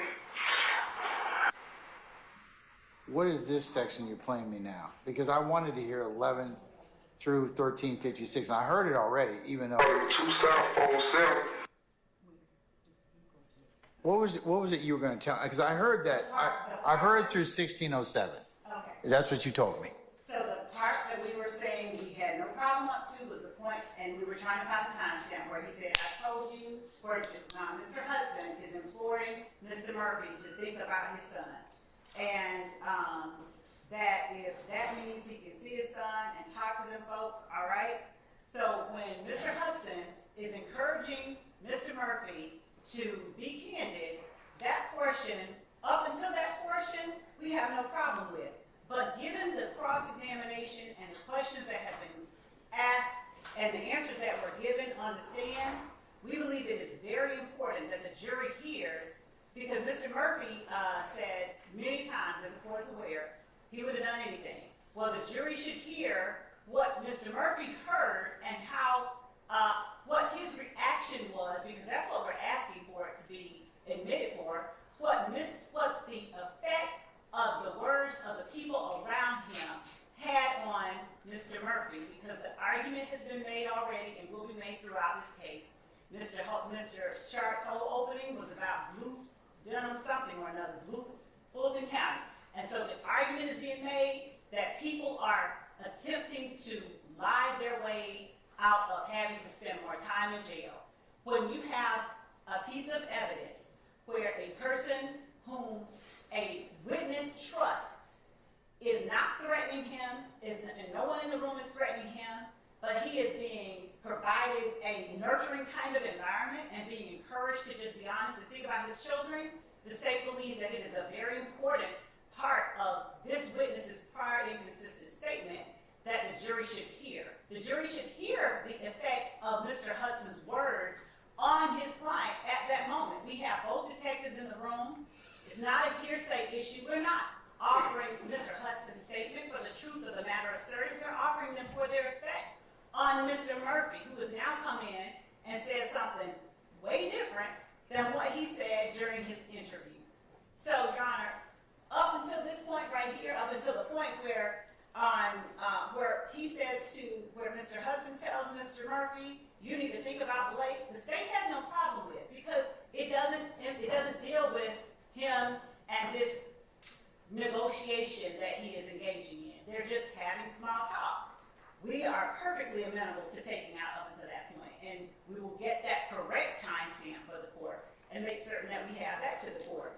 I don't want to play it again because everyone is tired, but I would like for the court to at least understand that we are not asking to include everything that they want out. We are just saying that relevant portions, and of course, number one, the bar for relevancy is low, but number number two, we're not trying to get in hearsay. This is things that were told. Okay, but what is it, okay, assuming Mr. Steele's time hacks are correct, at 1100, somebody stops by and says hello. Hudson knows and speaks about sex crimes till about 11:15, about first 15 seconds, all right? So what does that have anything to do with this case? If that's at the very beginning, I don't mind that being out, but we can't. The problem with giving a generalized description of something that's being said is that we could end up having excluded important parts that we don't agree to and that are relevant and not inadmissible. So that's why we are asking the court not to rely on a generalized description of a segment of a witness's interview. Do you have a transcript of this particular hearing? I mean, not Yes, hearing. we haven't Hearing? had time to correct it, but we do have a transcript and we're looking at it and we can provide it to everybody in the court to make things easier. We're sending it out now. We have not had an opportunity to make sure that it's an accurate reflection of all that is said, but we will send it anyway.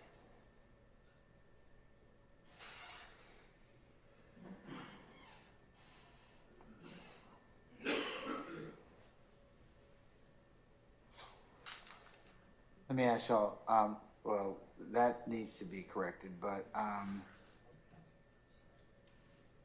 So, well, the court says that. well, here's the challenge. Challenge is that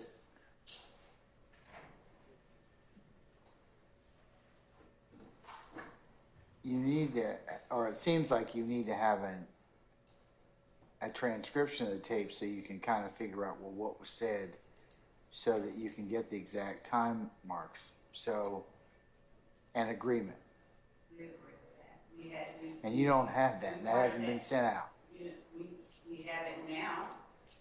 There were issues. We ordered it months ago. We were frozen out. So, Can we take up some other witnesses or hear some other testimony while that is being done? well, it's already been done. What do you mean, the transcript? We're sitting Yes, before. because the transcript, I mean, because it seems like to me, I'm not gonna be able to kind of rule upon this until you all have the exact time, or what is said, so you all can kind of say, okay, listen, we wanna chop out from here to here, we agree, here to here, we don't, here, and I can kind of then look at it from that perspective. Your Honor, if I may request something of the court, since we haven't had an opportunity to check it for corrections, but since we have a transcript that we can provide to the court and to counsel for the defendants, will the court require the parties to identify the portions, the segments, with the appropriate times that they come up, the specific lines in this 161-page transcript that they are asking to be taken out. Since they have already time-hacked it, they should be easily able to find the portions in the transcript, even if the words are not always exactly correct, and at least give the state, some hours, so at least by 10 o'clock tonight, provide to us what specific portions they're wanting. My suggestion is you take that transcript and then the two of you, both sides sit in here and you figure out exactly what you want to line out and what needs to be, what I need to rule upon. Because it sounds like you probably have some things that would probably be not in disagreement. There'll be a limited universe of stuff I gotta kind of consider, but this is not fruitful. This is not a fruitful exercise. It's just not. So, Your Honor, what we can do, we'll do exactly as the court directs. Well, that's my suggestion. I mean, because And we're asking that the court allow us to report a little bit earlier than the court had originally planned, so that if we don't hash it out right now, we can have the court make that decision before the jury even ever gets in the building. And, Your Honor, what I can do is, for the sake of moving things along, I can play portions beyond anything that we can agree on. I can play portions of it with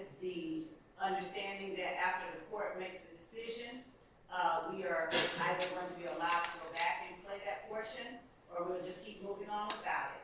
But this is something that can be dealt with between now and the time that our first witness is to report tomorrow. This is one interview that will not stop the show. We can do what we need to do, and we can stay and we can go over this and we can report as early as the court asks us to.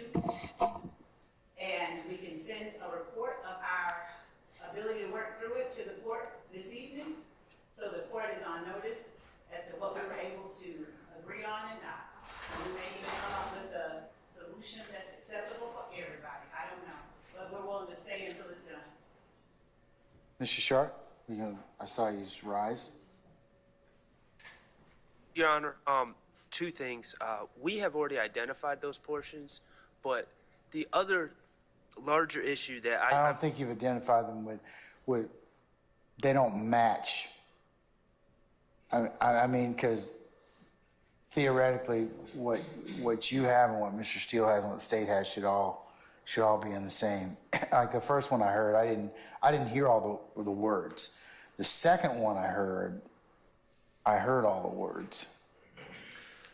But the larger issue, Your Honor, and I'm just speaking from my experience, generally when we've been dealing with prior inconsistent statements, in my experience, it hasn't been someone said something that the state feels is inconsistent, so they just put in a tape. It's focused. If Walter Murphy said the sky was blue, and then on the stand he said it was red, but he said it was blue to Investigator Gaither.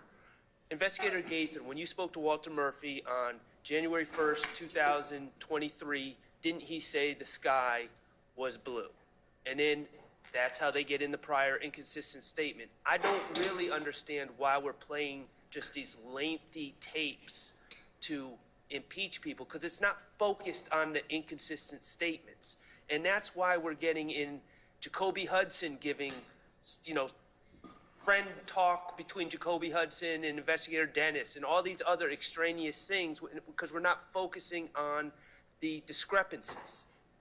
And to me, that's what prior inconsistent Okay, that's one thing, but the state says that the effect on listeners. So what's your take on that? That is irrelevant. That is not proper to be playing tapes of Jacoby Hudson, who's a witness in this case, Well, he's speaking. not a witness. He's not. Yeah, he's not a witness. That's what I'm saying. He's not a witness, and so I don't know why we would be playing tapes of him talking to anyone. For context, Your Honor. And we also... Well, I understand that the state wants to, but... We confronted Mr. Murphy with a lot of, with his statement. I agree, but his lawyer's statements, Mr. Hudson's statements aren't relevant. They're not. Your Honor, I have encouraged, because this is how this has gone so far. What the questions have been to these uncooperative witnesses have been, did they tell you that you could get out of jail? Did they tell you this? So somehow or another, it's okay that they make an issue out of what the prosecution said, and then we're not allowed to meet that with what he was told by his attorney in the presence of others. So it's not protected or privileged. It is absolutely relevant, Your Honor. It's not, relevance is obvious. I get that, but but it's very defined and targeted. Him talking, Mr. Hudson talking about, these sex crimes or shooting or whoever. That's not relevant. That's not relevant. What we've been saying, and the court said exactly right. There are portions that we actually don't have a problem with excluding. We agree with the ground, okay, we'll take that out. But the portions, and that's why we need to go over, because the portions that we believe should not come out are the portions like that, where as opposed to, as the defense has intimated throughout this trial, people are being forced into taking agreements that they don't like, and the words of the prosecutors are somehow being made at issue. When a person is being encouraged to be honest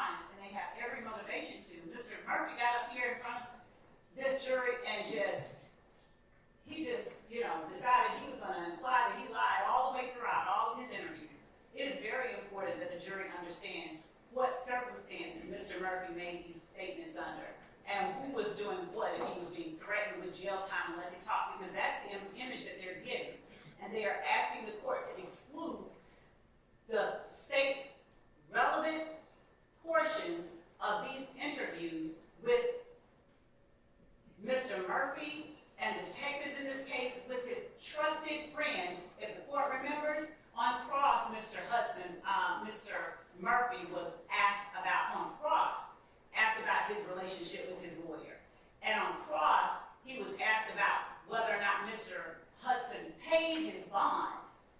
So if they're going to be able to bring up things like whether Mr. Hudson paid his bond and how close Mr. Hudson was to Mr. Murphy, then the state should be allowed to introduce portions where Mr. Hudson is encouraging Mr.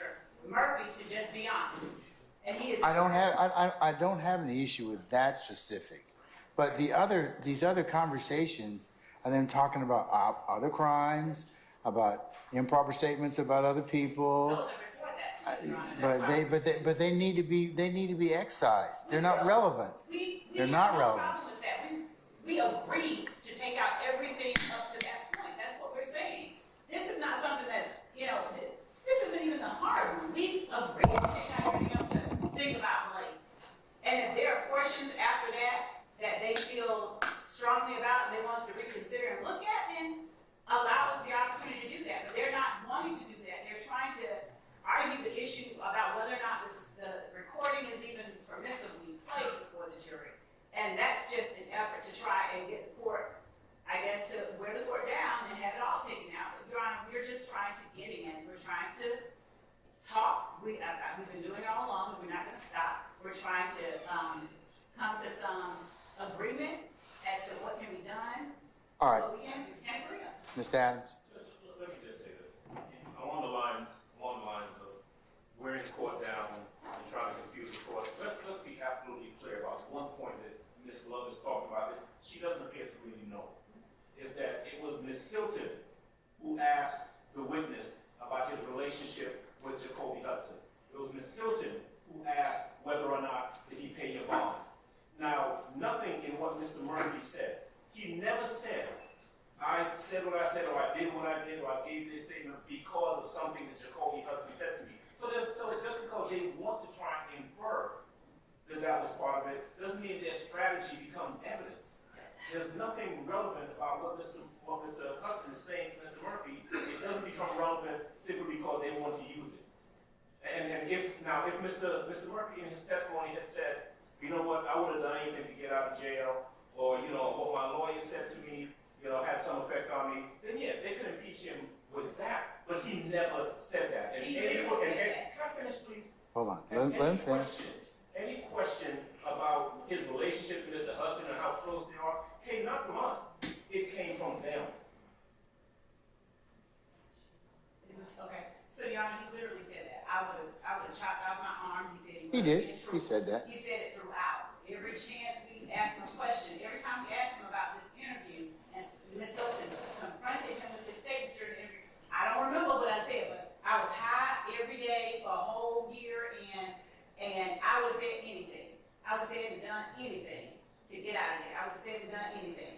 So throughout his testimony on direct, he kept putting forward that he didn't remember and wasn't truthful and had reasons to not be truthful, and his impetus to not be truthful was he wanted to get out of jail. The one thing that is true and obvious from this recording is that the only thing he was asked to do was to be truthful, even by his trusted friend. He was asked to be truthful. That's it. So if he had any... Okay, but that's only a couple of statements from Mr. Hudson, which I agree with Mr. Adams may be marginally relevant in terms of what was said, but I think that he's already been kind of examined on that issue. So, but he never told the truth about it. He continued to be untruthful. but that's what the jury's going to decide. The jury is going to decide that particular issue. But I'm telling you, you get into more problems. Offering this particular statement. You just do. And Your Honor, we have to give them the prior inconsistent statements for them to make the decision. Otherwise, all they've heard is him saying, I don't remember. And I would have told anything to cut off. Okay, but I understand that, and that's a disagreement but that you and Mr. Adams have and Ms. Hilton has, but all this other stuff, not relevant. It's not. The conversations with Mr. Hudson are not relevant. They're not. So I mean,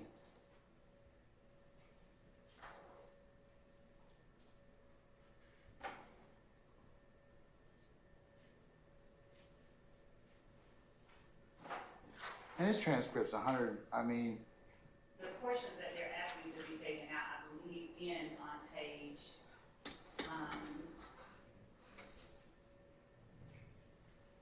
what page? I believe it ends on page 30, I think. I'll have to listen to the general time to ensure, but I think The it's just page 30 of 161, the interview with Walter Murphy? Yes, I think that. The 18th, the August 18th, 2015 interview? Yes, I think that that's what they're asking for, up to, the point where Investigator Gaither says where,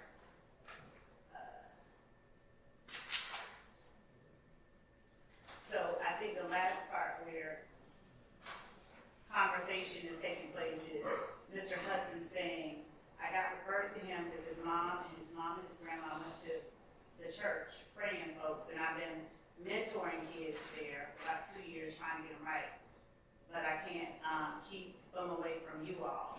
And then Investigator Gaither tells Mr. Murphy, you're going to have to make some changes. And then Mr. Murphy says to Investigator Gaither, and this is the part where. Well, what page are you talking about? Page 30, John. 30 of 161? Yes, John. I can show it to the court. It would be line 4. That is the part where we would want to start. We would have no objection to cutting out page 1 through 29, and then up to line 3 of page 30.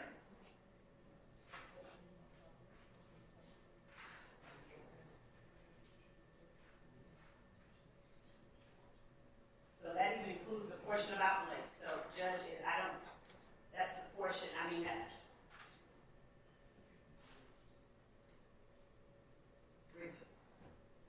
notwithstanding that we feel that that portion is important, that the jury should be allowed to hear it because it's relevant. Yeah, I mean, If it would especially, help us- I'm looking at page 30 of 161 counsels, which I'll include as the next court exhibit in order of the August 18th, 2015 interview. Are you under the influence of any drugs, alcohol, medications, or anything like that? Mr. Murphy, no.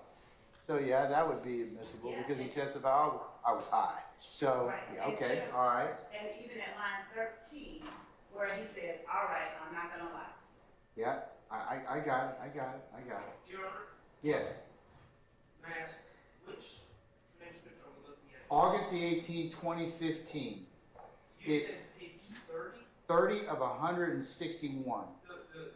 The state just sent us something. There's Oh, three. Now it's populated. Yeah, it takes a while to populate, Okay. but it should be pages 30 of 161 once it's fully paginated.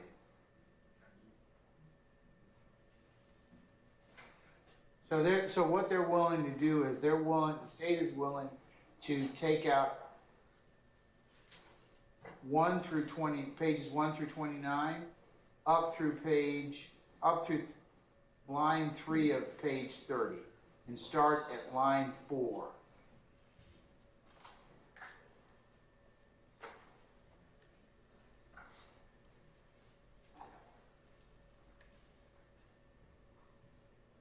I advise the rights.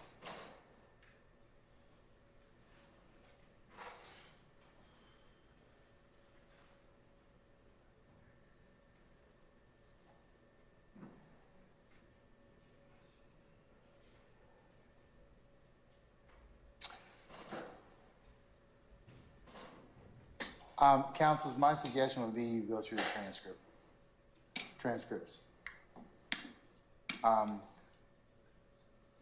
Flag the exact language that you are, that you can agree upon, or actually flag flag the statements that you are in opposition, that you can't reach agreement, I can rule upon those, but it doesn't sound like